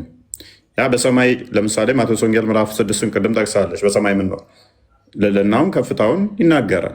ሰው በሰማይ ያለ ይኖራል። ኦኬ እሺ፣ በምድር የለም የሚል አስተምሯለን እኛ ደጋግሞ። ለምሳሌ ምድር የእግሬ መረገጫ ነች ይችላል። እንደዛ ስንል ደግሞ ሰማይ ላይ ሆኖ ደግሞ ምግር መረግጧታል ማለት ነው፣ ይተረጎማል ማለት ነው። ግዛቱ ነች ምድር። ከቻልክ ቅዳሴ ማርያምን መክፈት ትችላለህ። ምዕራፍ 1 ላይ ቢኖር እዛ ላይ በደንብ ያስቀምጠዋል። ይቻላል። ግን ይሄም በቂ ይመስለኛል። ምናልባት ወደ እሷ ደግሞ ብንሄድ የበለጠ ልትረዳው ትችላለች። ከዛ ግን በዋሪ 74 አይ ቲንክ አንዴ ክፈትልኝ እስኪ። እፎይ ልናገር ወይ ትቀጥያለሽ? 74 በዋሪ አላህ አርሽ ላይ ብቻ ሳይሆን ያለው ቤት ውስጥ እንዳለ ላሳየሽ። 74 ነው። በጣም ትልቅ አዲስ ነው። ሀውስ የሚለውን እንትን ባለው ኪወርድ አላህ ቤት ውስጥ እንዳለ እናሳያት። አርሽ ላይ የሚያውቁት ቤት ውስጥ እንዳለ ሀዲስም ሳትሄድ ቁርአን ውስጥ ሊሰጡ ይችላለሁ። አላህ ሁሉም ቦታ እንደሚኖር ማለትም አመሰግናለሁ። እኔ ቤት ውስጥ እንዳለ ላሳየሽ። ቤቱ ኪሽን አለው፣ ኩሽን አለው እናያለን። አንብበው። አላህ ቤት ውስጥ ነው ያለው። አርሽ ላይ ቤት አለ፣ ቤት ውስጥ ነው ያለው። ይሄ የፍጡር ባህሪ ነው። ተከቦ ተካሎ የሚቀመጥ ከሆነ ጋር ቤቱል ማዕሙር የሚባለው እኮ ነው። የኢምራን እህት ሀዲሱን ታውቂዋለሽ ነው ማለት ለማውራት በጣም ቸኮልሽ አይደለም? እኔ ስገባ ከእናንተ መጽሐፍ ብቻ እንድታስረዱ የነበረ፣ እናንተ ደግሞ ሌላ ቦታ እየገባችሁ ነው። ኦኬ እኔ ካልተረዳችሁ ከእኔ ከእውቀት ማነስ ሊሆን ይችላል። ደጋግሜ የምጠይቃችሁ ገብቷችኋል አይደለም? ሌላ ቦታ ሄዳችሁ ሌላ ክርክር እንዲነሳ ለምን ትፈልጋላችሁ? ሳይሆን እኛ ማድረግ የምንችለው ነገር ማለት ነው ፋክቶቹን ማሳየት ብቻ ነው። ማየትና ዊሊንግሊ መረዳት ደግሞ የአንቺ ድርሻ ነው። ያን ማድረግ ማትችይ ከሆነ ግን ዊሊንግሊ ልትረጁ በምትችዩ መጽሐፍ መጠን ማሳየት ደግሞ የኛ ሞራል ግዴታ አለብን። ስለዛ አሁን ከቅድም ጀምሮ ስንጠይቅሽ የነበረው ነገር ምንድነው? አሁን እኛ ገባሽም ባይገባሽም ከመጽሐፋችን እየወጣን ስናሳይ ነበረ። ቀጣዩ ጥያቄ ለአንቺ የሚሆነው ምንድን ነው? ለምሳሌ አላህ ከሰማይ በታች አለ ወይስ የለም? ይሄንን ጥያቄ አልመለስሽልንም። እስኪ ቀጥይ። አለ ከሰማይ በታች አለ? እየተግባባን አልመሰለኝም። አለው ዓለም እየተግባባን አልመሰለኝም ነው። የለም ከሰማይ በታች አላህ ሱብሓነሁ ወተዓላ በዛቱ ከአርሽ በላይ ነው ብዬ አምናለሁ። ነገር ግን እውቀቱ ሁሉም ቦታ ማምነው ገባ አይደለም? ከሰማይ በታች አሁን ለምሳሌ ይኸውልሽ፣ ቆይ አንዴ በደንብ ስሚኝ። ለምሳሌ እኔ ኪችን ውስጥ ብሆን በዛቴ ኪችን ውስጥ ነኝ፣ ግን ሳሎን ደግሞ ተሻግሬ እያየሁ ነው። ስለዚህ በማየት ባህሪዬ ሳሎን ላይ አለሁ ማለት ነው። በዛቴ ግን ኪችን ውስጥ ነኝ። ልክ እንደዚሁ ሁሉ አላህም በዛቱ ከፍጥረቱ የተለየ ነው፣ በኢልሙ ግን ከፍጥረቱ ጋር ነው ካልሽኝ ተራ ፍጡር ነው ማለት ነው። ተራ ፍጡር ነው። ምክንያቱም ኤግዛክትሊ ልክ እኔም ልክ እንደዛ ቁርአን ያልስጥህና አንድ ቁርአን ያልስጥህና ለአንተ መልስ ሆነም አልሆነም መከራከር ነው የሚሆነው። ሱራ 54 ላይ 57 ላይ ምን ይላል መሰለ? በምድር ውስጥም የሚገባውን ከእርሷም የሚወጣውን ከሰማይም የሚወርደውን በእርሷም ውስጥ የሚያደርገውን ያውቃል። እርሱ የትም ብትሆኑ ከእናንተ ጋር ነው፣ አላህም የምትሰሩትን ሁሉ ተመልካች ነው ይለናል አላህ ሱብሃነሁ ወተዓላ። የትም ብንሆን በዛቱ ነው በኢልሙ ነው ከአንቺ ጋር። አሁን ለምሳሌ አለ አላህ ሱብሃነሁ ወተዓላ ማለት ነው ሁሉ ነገር ቻይ ነው። ገብቷል አይደለም እኮ ቻይ ከሆነ በአካሉ ሙሉ የማይሆን ለምንድን ነው? ኖ ይሄ ከፍጥረት ጋር ይኸውልህ እግዚአብሔር ማለት ነው። እንደውም የሆነ ጥቅስ ልስጥህ። እግዚአብሔር ኤብራነት ቆይ ነርቨስ አትሁኝና የምጠይቅሽን ብቻ ለመመለስ ሞክሪ። በዛቱ ከፍጥረት ጋር የማይሆነው ለምንድን ነው? ያቆሽሸዋል። አሁን በሲኦል ይኖራሉ የቀድማ ስጠይቅ የነበረችውም ያቆሽሻል የሚል ፕሪሳፖዝ ያደረገችው አለ። እኛ ሲኦል የሚባለው ራሱ ምህረቱ ለፍጡራኑ ከሌለ ያንን ሲኦል ቅጣቱን ሲኦል ልትባል ይችላል። ያንን ነው የሚያመለክተው። እሱ አሁን ፕሪሳፖዝ ያደረገችው ኮፕራል የሆነ የፊዚካል ቢንግ የሆነ ነገር አድርጋለች። ከዛ የሆነ ነገር ቦታ ላይ እንትን ካለ ጥያቄ ለአንተ መልሼ ልጠይቅህ። ይህን ጥያቄ ለአንተ መልሼ ልጠይቅህ። 8:27 ላይ በእውኑ እግዚአብሔር ከሰው ጋር በምድር ይኖራልን ብሎ ይጠይቅሃል ራሱ መጽሐፍ ቅዱስ። ስለዚህ አንተ መልሰው ይሄንን እህታችን አንደኛ ነገሥት 8:27 ላይ አንብበው። እሺ ቆይ አንዴ። በዛቱ ለምንድን ነው ከሰማያት በታች የሌለው አለ? ለምንድን ነው? ይሄን አላቅም ማለት እችላለሁ አይደለም? ማላውቀውን ነገር አላቅም ብዬ መመለስ እችላለሁ። በጣም ጥሩ። እሺ ቀለል ላድርግልሽ። በዛቱ የተወሰነ ቦታ ሆኖ ብዙ ቦታዎችን በሚቆጣጠር ሰውና በአላህ መካከል ያለው ልዩነት ምንድን ነው? ለምሳሌ ንጉሠ ነገሥት ካፒታል መኖሪያው ቤተ መንግስቱ የሆነ ከተማ ላይ ነው። የሚገዛው ግን በጣም ብዙ ሀገራትን ነው። ለምሳሌ አብይ አህመድን ብትወስጂ የሚኖረው 4 ኪሎ ነው። ኢትዮጵያን በሙሉ ግን ያስተዳድራል። ያ ማለት በኢትዮጵያ የሚደረገውን እያንዳንዱ ነገር ኢንተለጀንስ ሰዎቹ እየሄዱ ይነግሩታል። ይሄው እንዲህ ተደርጓል፣ በዚህ ከተማ እንዲህ ተደርጓል፣ በዚህ ከተማ እንዲህ ተደርጓል ብለው። አሁን ያ ንጉስ በዛቱ አንዴ ለምሳሌ አይቀርብም። ምንም ምሳሌ ሊሆን አይችልም። አይዳ ጣልቃ ትግቢ ስርዓት አድርጊ። ስለዚህ አላህም ቢሆን ከ7ቱ ሰማያት በላይ በአርሽ ተቀምጦ በምድር የሚደረገውን ነገር መላኢካዎቹ እየሄዱ ልክ ሪፖርት የሚሰጡት ከሆነና በዛቱ ከፍጥረት ተለይቶ በኢልሙ በሁሉም የሚሞላ ከሆነ ከአንድ ፍጡር ምንድን ነው የሚለየው? እስኪ ቀጥሉ አብራር ውስጥ የኢምራን እህት። አሁንም እኮ ጉንጭ አልፋ ክርክር የሆነ ነው እውነት ለመናገር ከጥያቄ ሽሽት ይሆን አላውቅም። ሌላ ከአንድ ፍጡር በምንድን ነው የሚለየው? አላህ ኢምራንስ ፈጣሪን ታወዳደር አትሞክር። እኔ አልመልስልህም። ማነው ፈጣሪ ያረገው? ማነው ፈጣሪ ያረገው? ሌላ ነገር እንድንገባ እየፈለክ ነው አንተ ያለው አይደለም። እኔ ሌላ ነገር እየፈለኩ አይደለም። በዛት መወሰንና በኢልም መሙላት የፍጡራን ጸባይ እንጂ የፈጣሪ ጸባይ አይደለም። ይሄን ማወቅ ስላለብሽ ነው። በዛት የሆነ ቦታ ላይ ቁጭ ብሎ በኢልም ሁሉም ቦታ መሆን የፍጡራን ስራ ነው። አላህ ስለሚያደርገው አላህ ፍጡር ነው ማለት ነው። ጸጥሰት ቀላል የሆነ አርጊውመንት እኮ ነው። ቆይ እኮ ያንተ እምነት ነው። ሁሌም እንደዛ ለመታመን ያንቺም ነው እንጂ አይ አይደለም ብዬ ተከራክሬ አንተ ግዴታ እንደዚህ ካላምን ካለልህ ገብቷል አይደለም? ያንቺም እኮ ነው ከሆነ ያንተን እምነት እተውልሃለሁ። እኔ እንደዛ አላምንም። በቃ ለአንተ ደግሞ ማስረዳት በዛቱ በሁሉም እየመላ ነው። ገብቷል አይደለም? አልሞላም አልሽ እኮ ቅድም። በዛቱ በሁሉም የመላ ነው ብዬ አላምንም ብለሽ መለስሽ ቅድም። ታዲያ በምኑ ነው የመላ ስልሽ በእውቀቱ እኔ መለስኩልህ ምንድነው አላህ Subhanahu Wa Ta'ala በዛቱ ከአርሽ በላይ ነው ብዬ ነው መለስኩልህ። እንደዛ በጣም ጥሩ። ልክ ንጉሱ በመንበሩ እንደሚቀመጠው ማለት ነው አይደለ?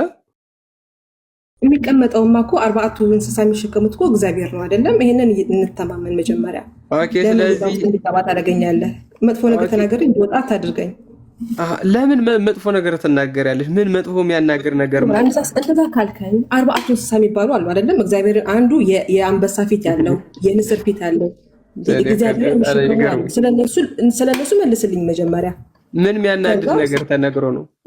የሚያናድድ ነገር አለ። ትክክለኛ መጽሐፋችሁ ላይ ያለ ነው። ጥቅስ ጥቀሽ ካልከኝ እጠቅስልሃለሁ እኮ። ምን የሚያናድድ ነገር ተናግሮ ጋር ተመሳስሎባት ይሆን እንደ ታላቁ አይ ቲንክ ሱረቱ ሐቅ ላይ ይመስለኛል የሆነ ነገር 8ቱ መላእክቶች የሚሸከሙት ሱራ 47 ወይ ደግሞ 17 ሱራ 69 ራእይ 5:6 ላይ ማለት ስለ 4 እንስሶች ነው። አሁን እፎይ ማለት ነው። እኔ እና ምን ችግር አለው?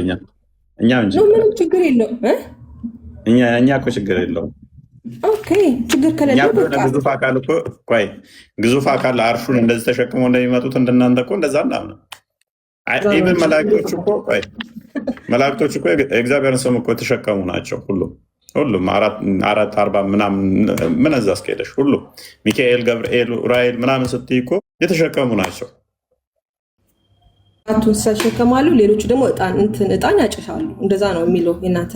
አንቺ ግዙፍ አካልን የሆነ ኮፕራል የሆነ የአንቺ አላህን እንደተሸከሙት አድርገሽ እየሳሽ ነው። እኛ እንደዛ ምናምን ለምሳሌ እኔ እግዚአብሔር ቤተ መቅደስ ነኝ። አዳምጪ። እኔ እግዚአብሔር ቤተ መቅደስ ነኝ። ለምሳሌ ቅዱሱን መንፈስ ስለተቀበልኩ ማለት ነው። የእግዚአብሔር ቤተ መቅደስ ነኝ። የቅዱሱ መንፈስ ማደሪያ ነኝ። እነሱ አስተምሮ የምታስበው እሱ አላህን እንደሚሸከሙት የሆነ ፍጡራን እንደሚሸከሙት እንደዛ ነው የምታስቡ።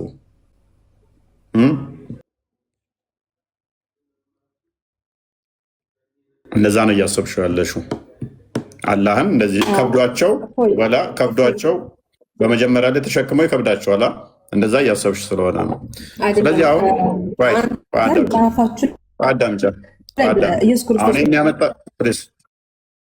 ይህን ያመጣሽው ምንድን ነው?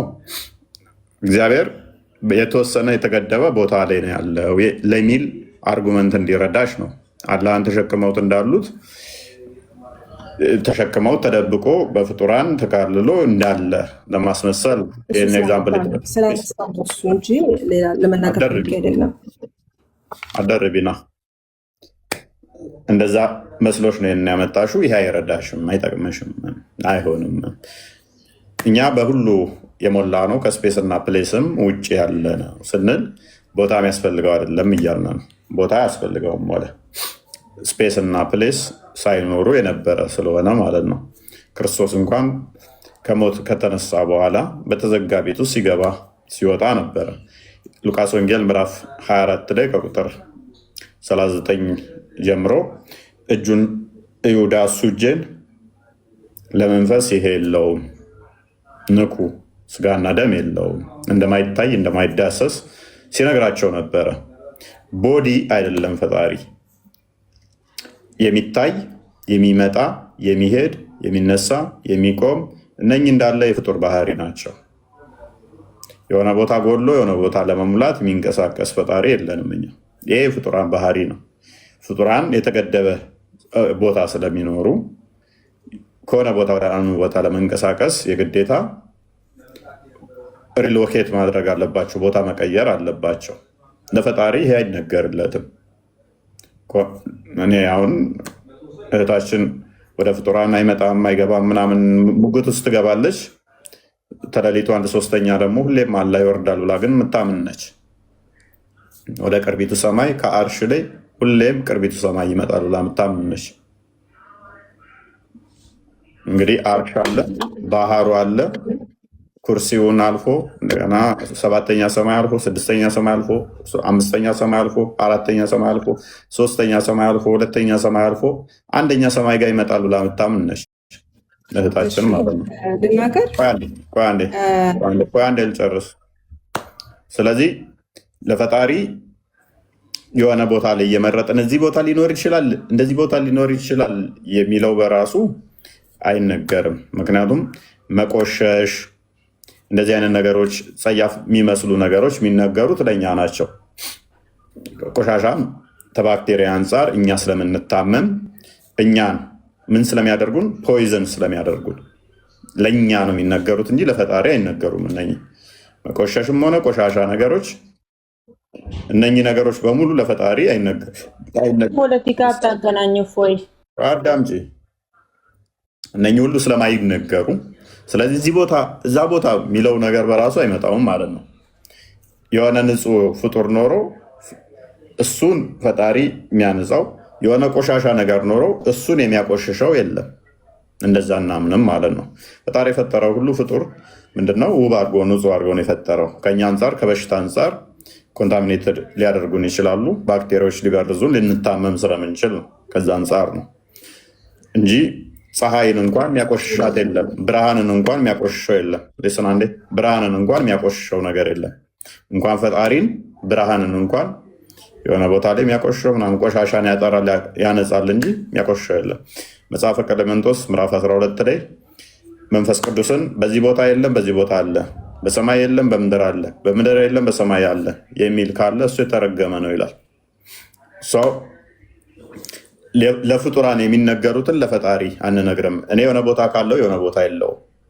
ፈጣሪን እንደዛ እንደ ፍጡር ወስዳችሁ እዚህ ቦታ ካለ እዛ ጋ አይኖርም፣ እዛ ጋ ካለ እዚህ ጋ አይኖርም የምትሉ ከሆነ ለፍጡር የምትሰጡትን ባህሪ ለፈጣሪ እየሰጣችሁ ነው።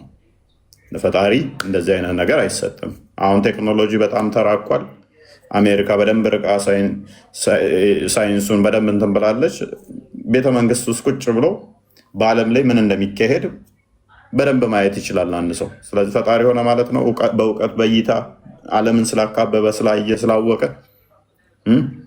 በአካል ግን ማድረግ አይችልም። በአካል ግን ስለነበር ነው ፈጣሪ እንደ አላህ ለምሳሌ ትራምፕ ምን ቁጭ ብሎ በዓለማችን ላይ የሚካሄዱትን ሀገራት ላይ እንትን የሚሉትን መጎብኘት ይችላል፣ ማየት ይችላል። ቁጭ ብሎ ቤተመንግስት ውስጥ ማለት ነው። አላህ አሁን አርሽ ላይ ቁጭ ብሎ እንደዛ እየጎበኘ ነው፣ እያየ ነው፣ ቁልቁል እያላችሁ ነው። ይሄ የፍጡር ባህሪ ነው። ትራምፕ የፈለገ እንደ ዱቄት ብበትኑት በዓለም ላይ የሚካሄደውን በሁሉ ቦታ ተገኝቶ ማወቅ ማየት አይችልም፣ ፍጡር ስለሆነ ማለት ነው። ስለዚህ ልንጠይቅ ነው እኛ አንተ ቤት የምንመጣው ልንማር አይደለም። ምንድነው ሰንበት ተማሪ ያረቀን እኮ ወይ እና ሰንበት ተማሪ አይደለም እንዴ? ቆሎና ቤተክርስቲያን እጅ አልማርም። ሰንበት ተማሪ ዲያቆን አይደለሁም እያልክ እያስተማርከን ምን አንድ አይደ መውለድ ብዙ ተጠይቅ። እሷም ተረዋል። ቆይ ትጠይቅ፣ ተረዋል። አይዳ ጠይቅ። እሺ ቆይ አንዴ ልችን ጨርስ። እሺ ተምከረኛ ስታወራ ነበር እና እግዚአብሔር የአዳም ልጆች የተሰሩትን ከተማ ለማየት ወረደ ይላል ባይብል። እና ያንን እንዴት ትረዳዋለህ? ማለትም ከየት ነው የሚመጣው? ከየት ነው የወረደው? ለምንስ ይወርዳል? የአዳም ልጆች የሰሩትን ከተማ ካለበት ሆኖ ማየት አይችልም ወይ የሚል ጥያቄ ነው። ኦኬ፣ እነኚህ መገለጦች ናቸው። በብሉይ ኪዳን ላይ በተደጋጋሚ እንደዚህ አይነት ነገሮች አሉ።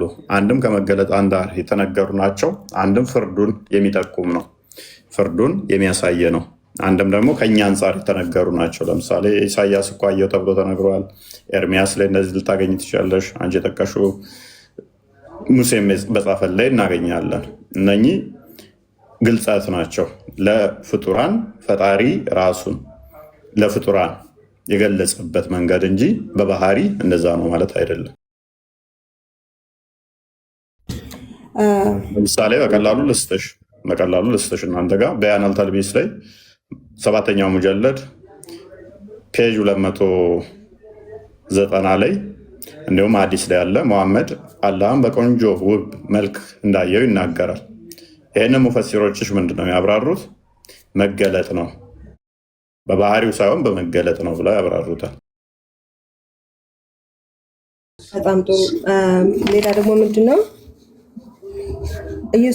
እግዚአብሔር ማለት ነው ትንቢተ ኢሳያስ ላይ 42 ላይ 14 ከድሮ ጀምሮ ዝም ብያለሁ፣ ዝም ብዬም ታግሻለሁ። አሁን ምጥ እንደያዛት ሴት እጮሃለሁ፣ አጠፋለሁ፣ በአንድነትም እጨርሳለሁ ይላል እና ለምንድን ነው ምጥ እንደያዛት ሴት የሚጮኸው? እግዚአብሔር ምን ለማለት ፈልጎ ነው እዚህ ጋር? ኦኬ፣ እዛ ጋር የሚናገረው ስለ ቁጣ ስለ ፍርድ ነው የሚናገረው። ስለዚህ ሜታፎሪክ በሆነ ሁኔታ የቁጣውን ምጥ የያዛት ሴት በጣም አስጨናቂ እንደሆነ፣ ጊዜው ከባድ እንደሚሆንባቸው፣ ፍርዱ ኃያል እንደሚሆንባቸው የሚናገር ነው። ፍርዱን አጽንኦት ለመስጠት ነው፣ ወይም ደግሞ ኃያልነቱን ቁጣውን አጽንኦት ለመስጠት የተነገረ እንጂ እግዚአብሔር በድምፅ ይጮሃል ይጣራል ማለት አይደለም። ምክንያቱም መጽሐፍ ቅዱስ የተጻፈው በሰውኛ ለሰዎች ስለሆነ የፈጣሪን ቁጣውን የሚመጣባቸው ከባድ እንደሆነ የሚጠቁም ነው። ታላቁ የምትለው ቃል ቁጣዬ ከባድ ነው ማለት ይችል ነበር አይደለም? ለምንድን ነው ምሳሌ ወደ ሴት ምጥ ያደረገው? አልገባኝም። እስኪ ያዥውና ማይክሽን አንዴ እንደው ልጠይቅሽ። በቃ እስካሁን ሊትራል ጥያቄዎች ነበር ስጠይቅ የነበረው እና መጽሐፍ ቅዱስ እኮ እዛው ላይ እግዚአብሔር ጋሻ ነው ይላል። እንዴት ትረጃዋለሽ ይህን ክፍል? ታላቁ ጀምርላትና ከዛ እያወራ አይደለም ከእፎይ ጋር እያወራ ነው በስነስርዓት። እስካሁን ተደማምጠን ነው እያወራ ነው ያለ ነው። ጣልቃ ባትገቡ ባይነኝ። እሺ ይህን ብትመልሽልኝ ግን ደስ ይለኛል። እንዴት እንደምትረጁ ማወቅ ስለፈለግኩኝ ነው። እግዚአብሔር ጋሻ ነው የሚለውን እንዴት ትረጃዋለሽ? ሊትራል ስትወስጂ ስለነበር እስካሁን ድረስ ማለት ነው። ጋሻ ማለት እንደ መከታም ይቆጠራል። እዚህ ጋር ግን ምጥ እንዳያዛት ሴት ጮሃለሁ ነው እያለ ያለው እግዚአብሔር። ማለት እኔ እቆጣለሁ እኔ እቀጣለሁ ምናምን ማለት ይችላል አይደለም? ብዙ ቦታም እንደዛ ይላል። እዚህ ጋር ግን ምጥ እንዳያዛት ሴት ጮሃለሁ እኔ መከታ ነኝ እኮ ማለት ይችላል። እዚህ ጋርም እኮ እኔ መከታ ነኝ ማለት እኮ ይችላል። ግን ጋሻ ነው እግዚአብሔር ጋሻ ነው ተባለ። መከታ ነኝ ማለት ይችላል። ግን አንቺ መርጠሽለት አይደለም እግዚአብሔር ቃላቶችን ምን የሚናገረው ሲጀመር በመሰረቱ አስረዳኝ። ስለዚህ አንተ ለምን ትገባለህ ከመሀል? እያስረዳኝ ያልገባኝን እየጠየቅኩ ነው እንጂ እኮ አውቃለሁ ብዬ አይደለም እኮ እዚህ ጋር እየተከራከርኩ ያለሁት። አትቆጪ እና ተረጋጊ። ምንም እኮ የሚያስቆጣ ነገር የለም። እኛም ብንጠይቅሽ ምንም ችግር የለውም። ግን ያልኩሽ አሁን ምንድነው ሁሉን ነገር ተመሳሳይ ጥያቄ ነው እስካሁን ስትጠይቅ የነበረው። ጋሻ ነው ሲባል ሜታፎሪክ ነው ከተባለ እንደዛ ከወሰድሽው ያኛውንም እፎይ መልሰልሽ እንደ አለና ምንድነው መከራውን ምጥ የያዛት ሴት የሚሰማት መከራ ቁጣውን ሲገልጽ ነው ተባልሽ። ያ ያገላለጽ ዘይቤው ነው። ይሄ ምንድነው ጥያቄ የሚፈጥርብሽ ነው። አልያም ደግሞ ልክ የኛን አላህ ካልመሰለ እያልሽ ካልሆነ በስተቀር ኦር ደግሞ ቁርአን ልታስመስል በስተቀር መጽሐፍ ቅዱስ እንደዚህ ጥያቄ ጠይቅ ካልከኝም ችግር የለውም። ሌላ ወጣ ያለ ጥያቄም ጠይቃለሁ፣ ችግር የለውም።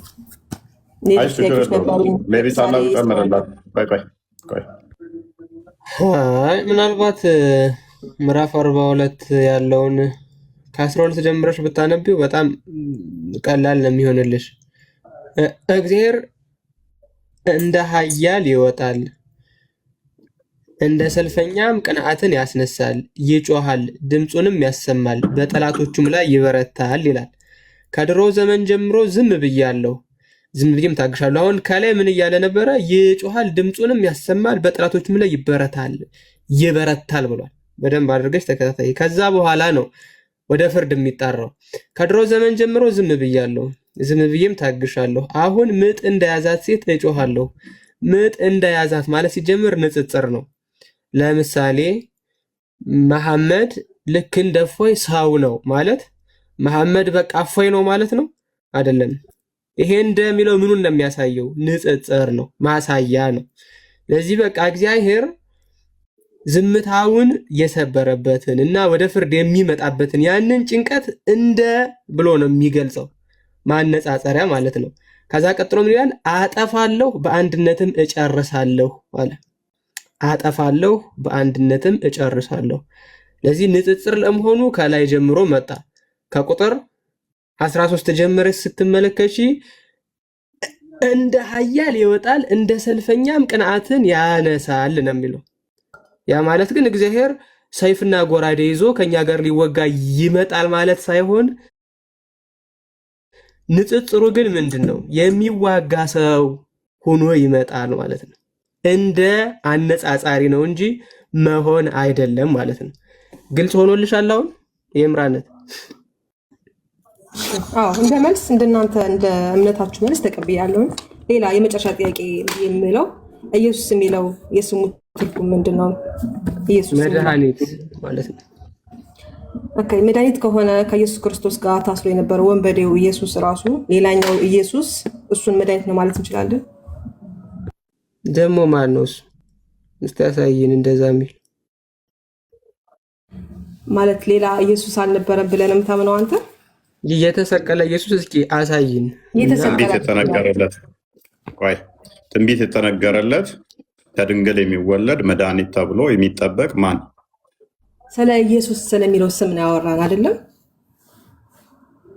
ኢየሱስ ስፔሲፊካሊ ያወራን። እሺ ቀጥል ታላቁ።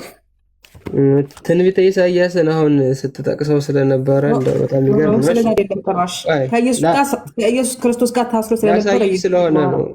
አንዴ ቆይ ላሳይሽ ነው። እንትን አትቸኩይሽ።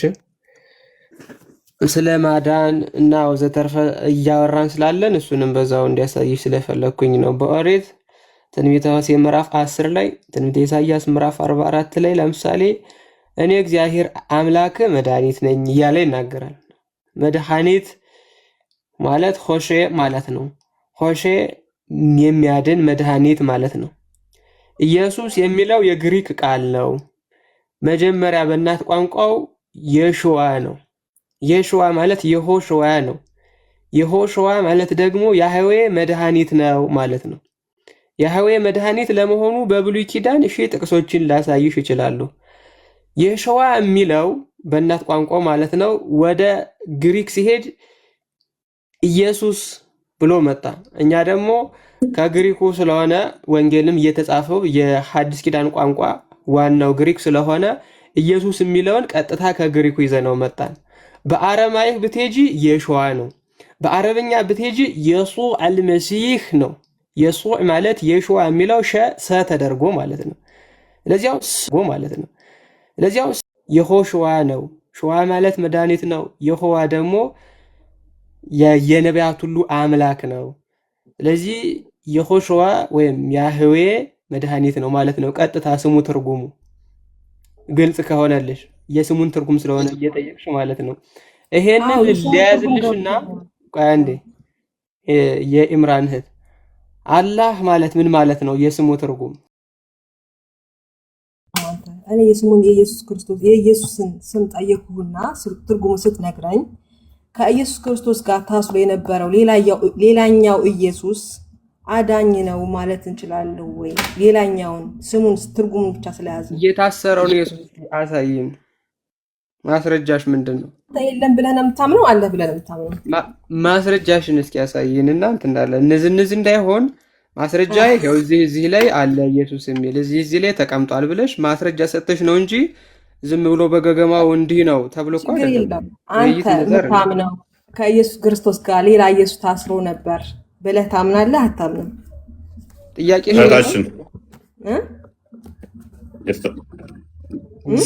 እናንተም እኮ ኢሳን ኢየሱስ ነው ብላችኋል፣ ስም ሰጣችሁታል። ችግር የለውም። እሱ የስሙን ትርጉም ነገረሽ አለ።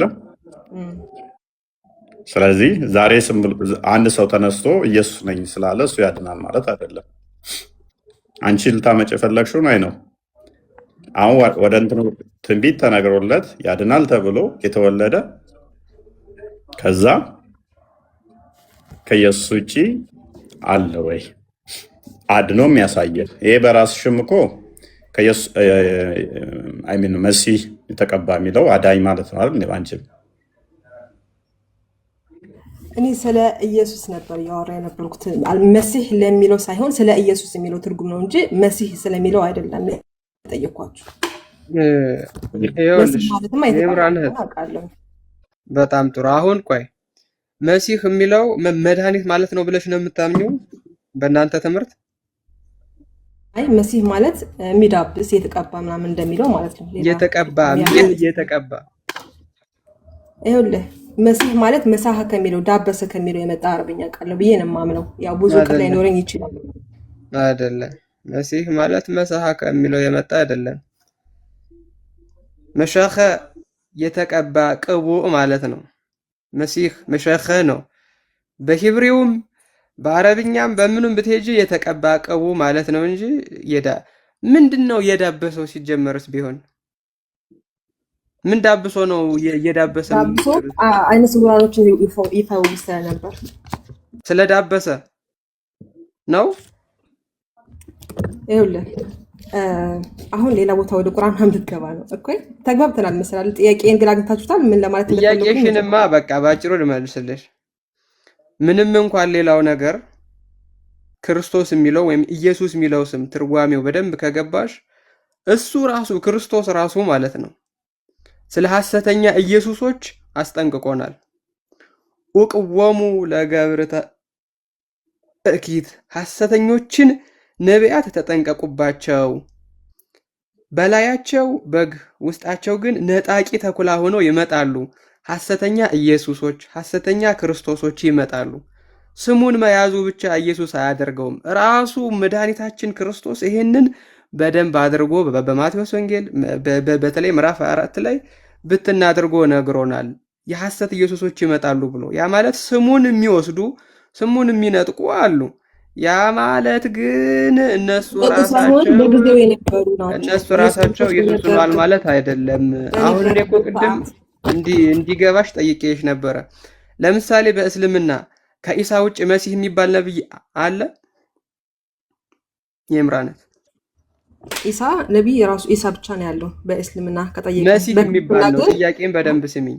መሲህ የሚባል ከኢሳ ውጭ ሌላ ነብይ አለ ወይ? አላሁ አለም አላውቅም። መሲህ የሚል ቅጽል ያለው ነብይ አላሁ አለም አላውቅም። የለም አይደለም። አላሁ አለም ሳይሆን የለም። አላህ ምኑን ነው የሚያውቀው? የለም። ለምንድን ነው የሌለው? ምክንያቱም መሲህ ማለት ምንድነው ብለሻል? የሚዳብስ ነው ብለሻል። ታዲያ የሚዳብስ ማለት ከሆነ መሲህ ማለት ነቢያቱ ሳይፈውሱ ቀርተው ነው የሚዳብሱ የማይባሉት? የኢምራን እህት አሁን ኢብራሂም አለይሂ ሰላም ራሱን ኢብራሂም ብቻም ሳይሆን ሌላ ቅጽል ስም አለው። ገብቷል አይደለም? ከአላህ ጋር መሲህ የሚለውን ስም ነው የምልሽ እኔ። መሲህ የሚለው ከኢሳ ውጪ ለየትኛው ነብይ ተሰጥቷል?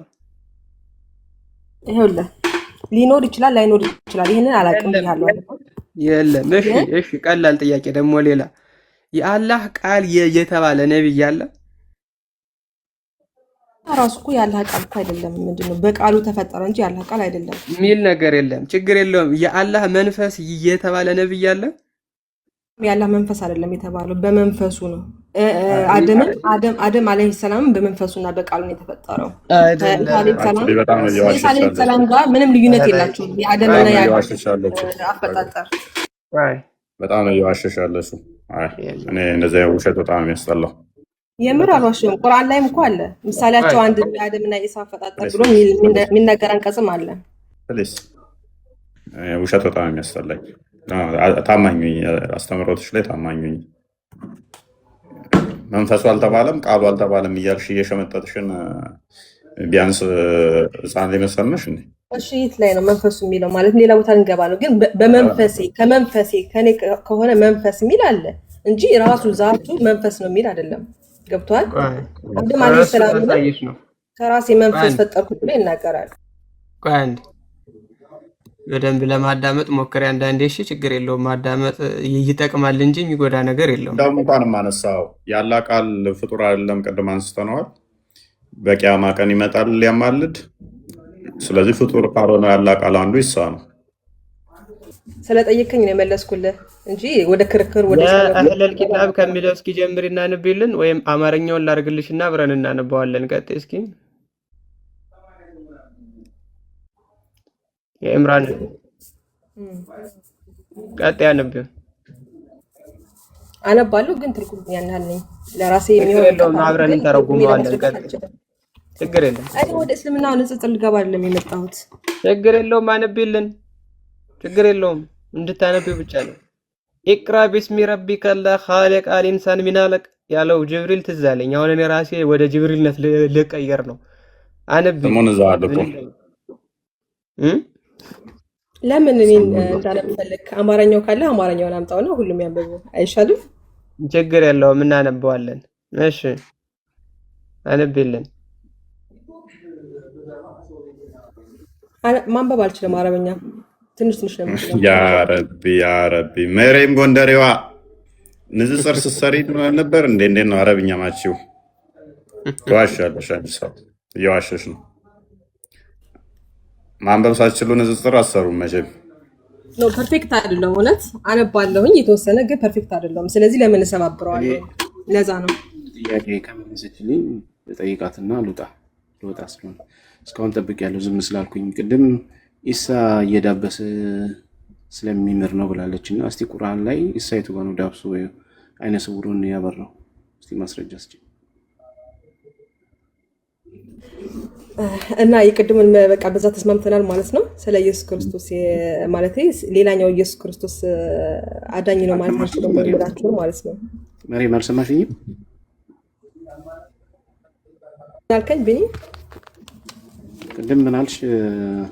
መሲ ማለት የሚዳብስ አይነ ስውርን ዳብሶ ያድናል አልሽ። ለዛ ነው እንደኔ ትርጉም እንደዛ ይመስለኛል ነበር ያልኩት። ግን አይነ ስውሮች እንደሚያበራ ቁርአን ላይ ተጽፏል። ገብቶሃል? ግን ትርጓሜው ግን አይነ ስውር ማብራት ብቻ ሳይሆን የተናገርኩት። ስለዚህ ተሳስተሻለሽ። ስለዚህ እርግጠኛ አይደለሽም። መሳሐ ከሚለው የአረበኛ ቃል የመጣ ይመስለኛል። መሳሐ ማለት ደግሞ ዳበሰ ከሚል ነው የሚል ቃል ብዬ ነበር። አይነ ስውሮችን እኮ ዳብሶ ስለሚያድን ነው እንደዛ የተባለው ብለሽ ነበር ቅድም እኮ።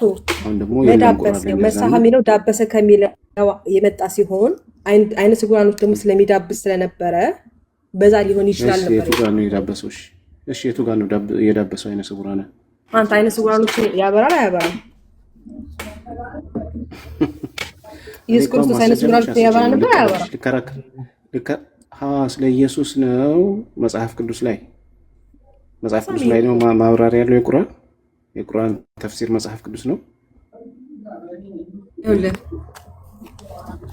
ቁርአን ላይ ስለ ኢየሱስ ችግር የለም እንሰማት እንችላለን። ግዴታ መስማማት እኮ የለብንም አይደለም? አረብኛውንም አታበለሻሽው። መሳሐ ምናምን የሚል እንደው አንድ የአረብኛ ሊቅ አታመጭ። መሳሐ ምናምን ሊሆን ይችላል እኮ አልኩኝ እኮ እኔ እኮ ይችላል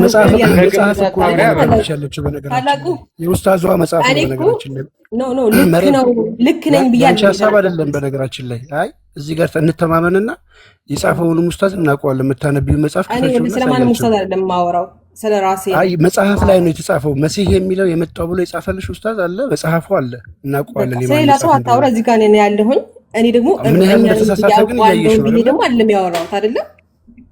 ምን ያህል ስህተት እንደሆነ እንድትረጅ ብቻ ነው የምንፈልገው። ገብቶሻል?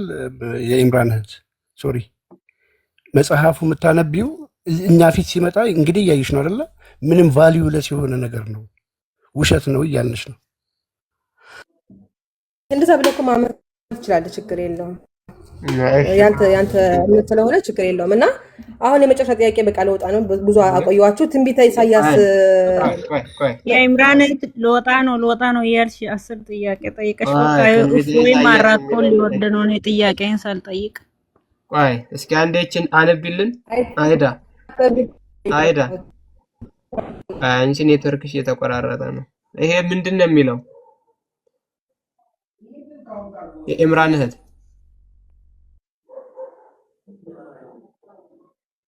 ምንድን ነው የሚለው? ይሄ እኔ እንጃ ወላሂ። ወከሊማቱሁ አልቃሃ ኢላ መርየም ወሩሁ ሚንሁ ይላል። በጣም ጎበዝ። ወከሊማቱሁ ማለት ምንድን ነው? ከሊማ ምንድን ነው? ከሊማ ማለት የይሁን ቃሉ። አዎ ይሁን ቃሉ። የይሁን የሚለው የት አለ? ከሊማ ማለት ምንድን ነው? ቀጥታ በቁርአን እኮ የሚፈሰረው ሌላ ቦታ እኮ አለ በምን ቃል እንደሆነ አይደለም? እሺ እሱን ደግሞ ላሳይሽ። ሁን ብሎ ፈጥሮታ ብለሽ ነው የምታስቢው ኢሳን አላህ? አዎ ምክንያቱም የአደም አለይሂ ሰላም የአደምን ሲያወሳ ምን ይላል? በይሁን ቃሉ ፈጠርኩት ብሎ ይናገራል። የአደም የኢሳ ምሳሌ ነው ብሎ ይናገራል ቁርአን ላይ። ሁላችሁም ክርስቲያኖች ግን ይሄን ነገር በደንብ ተረዱ። ቆይ አንዴ የኢምራን ሁላችሁም ክርስቲያኖች በደንብ ይሄን ነገር ተረዱ። ወከሊማቲሁ የሚለውን ስትጠቅሱላቸው በይሁን ቃሉ ስለተፈጠረ ነው ይላሉ። ይሁን ብሎ ፈጥሮታል የሚለውን ለማሳየት ግን ሱረቱል ተህሪም 12 ላይ እንሂድ። እሺ ምንድነው የሚለው? ይሄ አረብኛ አልችልም ስላልሽ አማርኛውን ላርግልሽ። ቆይ እኔ ልንገርህ አሁን ለተናገርኩት ማስረጃ አስተ ቆይ አንዴ አሁን አንቺ 359 እንደምጠቅሱ ችግር የለም። ሱረቱል ኢምራን 3ኛው ምዕራፍ 59 ላይ አለ አላህ ዘንድ የኢሳ ምሳሌ እኮ ቀድሜ ነገርኩሽ ነው የምትጠቅሽውን ቀድሜ ነገርኩሽ ሆነም ይላል። ገብቷል? የኢምራን ሲስተር ቆይ አንዴ አዳምጪኝ። አሁን እኮ ያልሽውን ነገር ቬሪፋይ ለማድረግ ነው። አንቺ የምትይው ነገር ትክክል ነው ወይስ ስህተት ነው የሚለውን ለማየት እኮ ነው። አሁን በደንብ ተከታታይ። ሁን ብሎ ፈጠረው ብለሻል። ሁን ብሎ ፈጥረቷል ወይ ጥያቄ ነው። መልሱን ሱረቱል ተህሪም ቁጥር 12 ላይ ተመልከቺ። የኢምራንን ልጅ መርየምን ያችን ብልቷን የጠበቀችውን አለ አኽሰናት ፈርጀሃ ይኸው አኽሰናት ፈርጀሃ ፈነፋህና ቢሂ ሚን ሩህና ይኸው ፈነፈኽነ ቢሂ ማለት ምንድን ነው? ነፍስ ማለት ነው። አንዴ ፈነፈኽነ ቢሂ ማለት ምንድን ነው? ቢሂ የሚባለው ማን ነው? ብልቷ ነው፣ ፈርጇ ነው። የመርየም ብልት ፊሂ ተብሎለታል። ፈነፈሕና ማለት ምንድን ነው?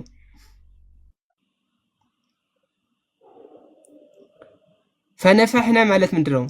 ነፋን ማለትም ማን ነው የሚነፋው? እዚህ ጋር ማን ነው የሚነፋው? መልአኩ ጅብሪል ነፍስ ዘራባት ማለት ነው። በሌላ ጅብሪል ፈጣሪ ነው። ጅብሪል ፈጣሪ ነው። ተመስገን። እኛንም እኮ በነፍስ ያመጡ መልአኮች ነው ከነፍሳቸው ወደ የሚነፍት አይደለም።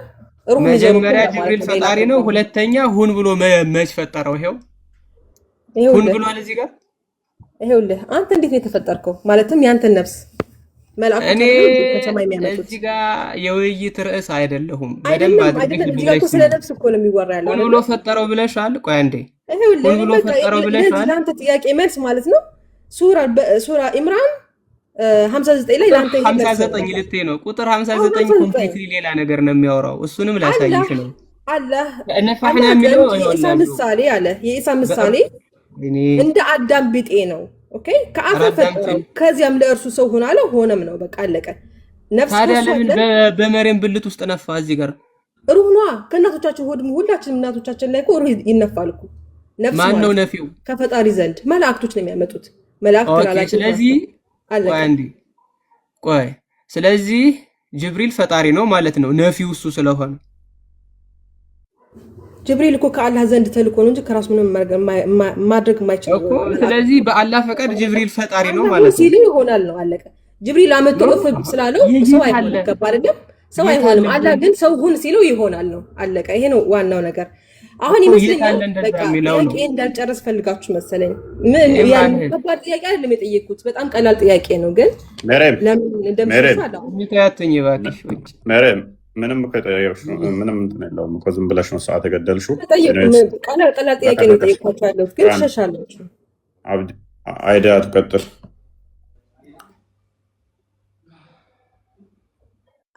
እኔ መጠየቅ የፈለግኩት እግዚአብሔር ፈጣሪ ነው። ዛሬ አዛብ ስለምገባ ሰልተኛ ነው ማድረው። እግዚአብሔር ፈጣሪ ነው። እግዚአብሔር ፈጣሪ ነው ወይ? አብና ወልድ አንድ ናቸው?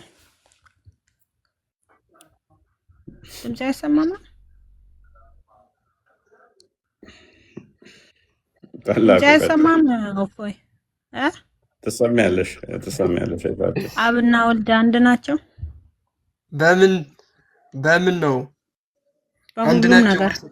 ምን ማለት ነው አንድ ናቸው ማለት? አሁን አብ ነው ስጋን ለብሶ ወደ ምድር የመጣው፣ ወልድ ነው። ለምሳሌ እኔና አንቺ በባህሪ ስንት ነው? አብ ወልድ መስሎ መጣ አይደል ወደ ምድር? ኧረ የሚባል ነገር የለም። የኦንሊ ጂሰስ ትምህርት እየሰማሽ ግራ ገብቶሻል። ወሂድም እንዳንቺ ነበረ ኡስታዝ ወሂድ ስለሆነ እየሰለመው እሱም እንደዛ ብሎ ነው የሚያምነው። የእሱን ትምህርት ሰምተሽ ከሆነ እንዳትሸወጂ። መጽሐፍ ቅዱሳዊና ታሪካዊ ክርስትና በሙሉ የሚያስረዳው ወልድ በስጋ እንደተገለጠ የእግዚአብሔር ልጅ በስጋ እንደመጣ ነው እንጂ አብ ራሱ ስልጣናቸው እኩል ነው የሚል የለም። ኦኬ ስልጣናቸው እኩል ነው በስልጣን? አዎ አንድ ናቸው፣ አብ ወልድ መንፈስ ቅዱስ። እሺ ሌላ በምን አንድ ናቸው?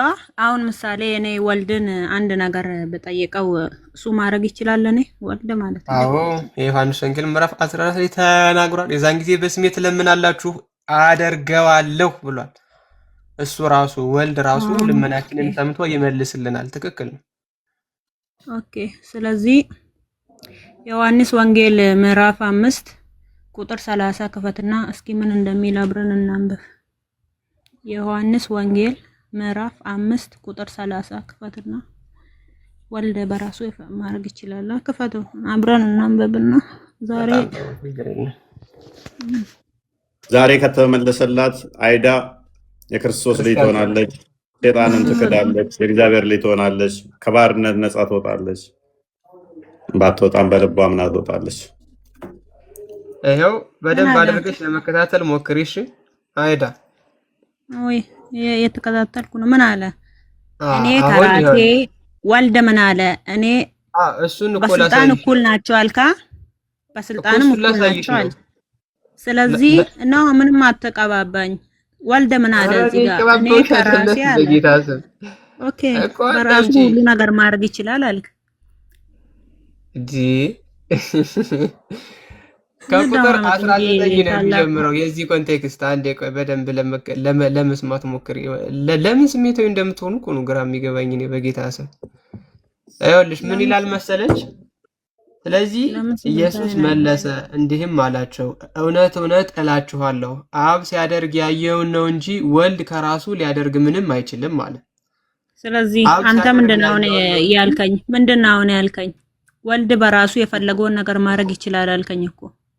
የፈለገውን አንቺ ጨምርሽ። አሁን በስልጣን አንድ እንዴ ናቸው ወይ ነው ጥያቄሽ የነበረው? በስልጣን አንድ ናቸው አዎ አንድ ናቸው ካልከኝ ለምን ታዲያ እሱ ወደ እኮ ፈጣሪውን እሱን ላሳይሽ እኮ ይለምናል? ነው። እሱን እኮ ላሳይሽ ነው። ለምንድን ነው ስሜት የምትሆኑት? በጌታ ስም ዝም ብላችሁ የምትጮሁት ለምንድን ነው? ጌታን ምን ስሜታዊ ያለንም በጌታ ስም እኮ አንተ ራሱ ታዲያ ካምዳውን ትንሽ ተረጋጊና የሆነ በሰከነ ህሊና ለመመርመር ሞክሪ እንጂ አትጩሂ፣ ስሜታዊ አትሁኚ ምናምን። አሁን በደንብ አድርገሽ ለመከታተል ሞክሪ። ለምንድን ነው ለንማማር አይደል እንደገባሁት? እሺ ለምን ስሜታዊ እሺ፣ ነው? አሁን በደንብ እሺ ስሚ። ያ የሚያደርገውን ሁሉ ወልድ ደግሞ ይህን እንዲሁ ያደርጋል ይላል። ስለዚህ አሁን አብ የሚያደርገውን ሁሉ ወልድ ማድረጉ በስልጣን ስንት እንደሆኑ ያሳያል። በክሂል በችሎታ አንድ እንደሆኑ ያስኬዳል ይላል። ተመስገን ከዛንሳ ወደ ታች ተመስገን። ደግሞ ውረድና አይ አንብበው አንዱ እኮ እሱንም አላሳየሽ ነው ሐቢብቲ። አንዴ በደንብ እየተከታተልሽኝ እንድትሄጂ ስለፈለኩኝ ነው።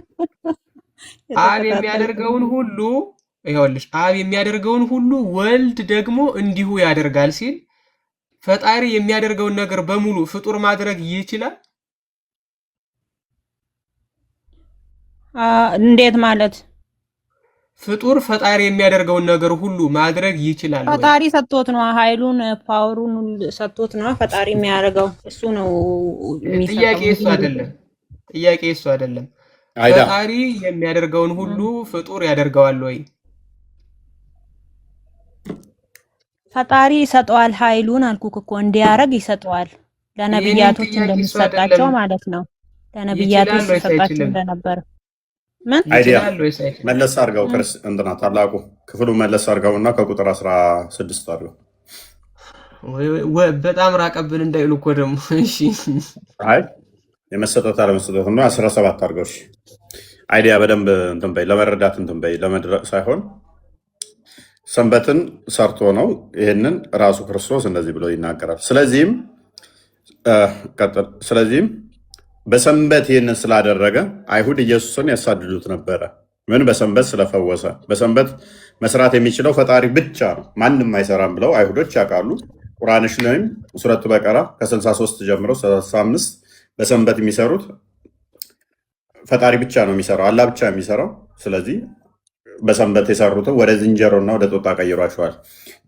ክርስቶስ ግን በሰንበት ሰራ። ከዛ ተናደዱ አይሁዶች። ከዛስ ኢየሱስ ግን አባቴ እስከ ዛሬ ይሰራል፣ እኔ ደግሞ እሰራለሁ ብሎ መለሰላቸው። ተሰጥቶኛል ነው ያላቸው? አይደለም። አይዳ በደንብ አስተውይ። ሰጥቶት ምናምን አትበይ። አባቴ እስከ ዛሬ ይሰራል፣ አባቱ ፈጥሯል፣ እስከ ዛሬ ፈጥሯል፣ እስከ ዛሬ አድርጓል፣ እኔም አደርጋለሁ ሲላቸው እንዴ ተሰጥቶ ነው ምንድን ነው እንዴት እንዲህ ትላለህ ሲሉት ቁጥር 28 ሰዎቹ ገብቷቸዋል ምን እያላቸው እንደሆነ። እንግዲህ ሰንበትን ስለሻረ ሳይሆን በደንብ አስተውይ፣ ብቻ ሳይሆን አይደለም ደግሞም ራሱን ከእግዚአብሔር ጋር አስተካክሎ እግዚአብሔር አባቴ ነው ስላለ፣ ስለዚህ አይሁድ ሊወግሩት ይፈልጉት ነበር። አሁንስ ራሱን ክርስቶስ አባቴ ይሰራል እኔም እሰራለሁ ሲል ተሰጥቶኝ ነው እያለ ነው ወይንስ ራሱን አስተካክሎ ከእግዚአብሔር ጋር እኔም እሰራለሁ እያለ ነው? ልስን እዚህ ጋር አቁምና የማቴዎስ ወንጌል ምዕራፍ ነው 28 ገባና ኖ አልተሰጠውም እያላችሁ ነው። እዚህ ጋር ተሰጠውም እያላችሁ ነው። እንዴት ተሰጥቶት እንደሆነ ደግሞ ይናገራል እኮ። ክፍሉን ጨርሻ የትኛው ነው ይሄ ክፍል? እንዴት ነው የሚለው? ኦኬ ልስማችሁ። እሺ የተሰጠው ቦታ ደግሞ ገልጽላችኋለሁ። ስልጣን ችግር የለውም። ይሄ ክፍል ላይ ተግባባ ነው። ከአባቱ እኩል እንደሚሰራ ራሱን ከአባቱ ጋር አስተካክሎ አባቴ ይሰራል እስከዛሬ እኔም እሰራለሁ ሲል ከአባቱ ጋር ራሱን አስተካክሎ ነው አይደለም? ኖ ኖ ኖ ሌላ ቦታ ደግሞ ስልጣን ተሰጥቶኝ ነው አለ እኮ እዚህ ጋር ይበቃናል። ምክንያቱም እያንዳንዱ አውድ አለው። ሌላ ቦታ ከሆነ ትጠይቂያለሽ ተባልሽ። ከአውዱ ውጭ ክፍሉ ላይ ታማኝ ካልሆናችሁ ሌላ ቦታ ላይ ለምን ጨቃጨቀው? እዛም ሄደሽ ስትጠይቂ ምላሽ ይሰጥሻል። ለዛሬ ይብቃን። ደህና ደሩ። 7 ሰዓት ሊሆን ጨርስ ይበቃናል። ያደከመን አንዴ 4 ሰዓት ተቀመጥ። መናገር አይ በቃን በቃን። ለማንኛውም ይበቃናል። ኖርማል። አይ በቃን። ነገ ነኝ። አይ ነገ ድሉን ስለማላገኝ ለመጠየቅ ያክል ነው። ለአንተ ነው ለአንተ ኖርማል፣ ከባይብል ውጭ ሳይሆን ሌላ። ነገ ነኝ። ይበቃል። ሰዓት እንትናል። ኤኒዌይስ ኮንክሉድ እናድርገው። በደንብ አስተውሉ። ዛሬ የተነጋገርንበት የተማማርንበት ዛሬ አይዲያ ይበቃል። ነገ ነኝ ቁጥር ጽፋሌ ዛሬ የተማማርነው ምንድነው? እሱ ቁርአን ያላ ቃል ነው። ያላ ቃል ፍጡር አይደለም። ያ ያላ ቃል ደግሞ በቂያማ ቀን እንደ ግሪሳ ይመጣል። ደግሞም ለሰዎቹ ያወራቸዋል። ደግሞም ከአላህ ጋር ያማልድላቸዋል። ስለዚህ ያላ ቃል ፍጡር ካልሆነ ቁርአን ያላ ቃል ከሆነ ከአላህ ጋርም ማውራት ችሎታ ካለው ለሰዎቹ የሚያማልድ ከሆነ ፍጡር ካልሆነ ስንት ፍጡር ያልሆነ አለ የሚል ነበረ። ምላሽ አላገኘንበትም፣ አልተመለሰበትም፣ መቼም አይመለስም። ይሄ አስቀድሞ ኃይለኛ ሽኩቻ ያለበት ቶፒክ ነው። ተዝላዎቹ ዛናገሩ አመሰግናለሁ። ለዚህ ደግሞ ማንም መልስ የለው ምናምን ላልከው ምናልባት ውይይት ከኢምራን ጋር ተመሻችሁላችሁ መልስ መቼም የለውም። እንደዛ ለማለት አይችልም። ተወያይተህ ከኢምራን ጋር ባለፈውም ስንጠብቅ ነበር እና ምንድነው እዚሁ ቁጭ ብለሽ አሁን አንቺም ደግሞ ልዋሽ ነው እንዴ? ሂድና አስተምሩት። እሱን ከስር ሆኖ ይማር። እንደሱ አይነቱ ቃል ዲቤት ጠርቶታል። አቅም ካለው ቃልን ዲቤቱን ይቀበል። ስለዚህ በዚህ አጋጣሚ እኔ ዲቤት ጠርቼዋለሁ ከአንዴ 2-3 ጥሪውና ከኔ ጋር ሊወያይ ይችላል። አይ መጀመሪያ በደንብ አስተውሉ። መልካም አንዴ ቆይ ፕሊስ። ቴሌግራም ግቢና አጥቤ ጨምቄው የዛሬ 2 ዓመት ኡስታዞችሽ ያለቀሱበታል። ልክ እሱን ዘንድሮ አጥቤ ጨምቄው ኡስታዞችሽ እንዳለቀሱ የዛሬ 2 ዓመት ላይም አሰደብከን ለምን አላቅም እንትናን ይዘሽ እና ኢምራንን ካልሽ እኔን ከአቦ ሀይደር ጋር አዘጋጅልኝ መጀመሪያ። ስለዚህ ምንድነው እሱ የአላህ ቃሉ ቁርአን እንደሚያማልድ ተመልክተናል። ፍጡር እንዳልሆነ ተመልክተናል። ስራው ነው እንደዚህ ነው ምናምን ሊሉ ይሞክራሉ። ሽታውም የለም። ሙተዋቲር የሆነ ሀዲስ ነው። በብዙ ቦታ የመጣ ነው። የሚመጣው ቃሉ ነው፣ ራሱ ቁርአን ነው የሚመጣው። በዚህም መሰረት ያላ ቃል መናገር መማለድ የሚችል ከሆነ ወደፊት ደግሞ ሰው ሆኖ የገረጣ ሰው ሆኖ የሚመጣ ከሆነ ሙስሊሞች ስንት ፍጡር ያልሆነ አካል እንደሚያመልኩ አያውቁትም። አክቹዋሊ ገና እጅና እግሩንም ገጣጥመው አልጨረሱም። የተገጣጠመ ይሆን አይሆን አላወቁትም። እንግዲህ ጌታ ይድረስላቸው። ያልተገለጠውን አካል እያመለኩ ጋንም እንዳይገቡ ጸሎት አድርጉላቸው። ጌታ ይርዳቸው። የተገለጠው በስጋ የመጣው እሱ ወደ እውነት ሁሉ ይምራቸው። እኛንም በቤቱ ያጽናን።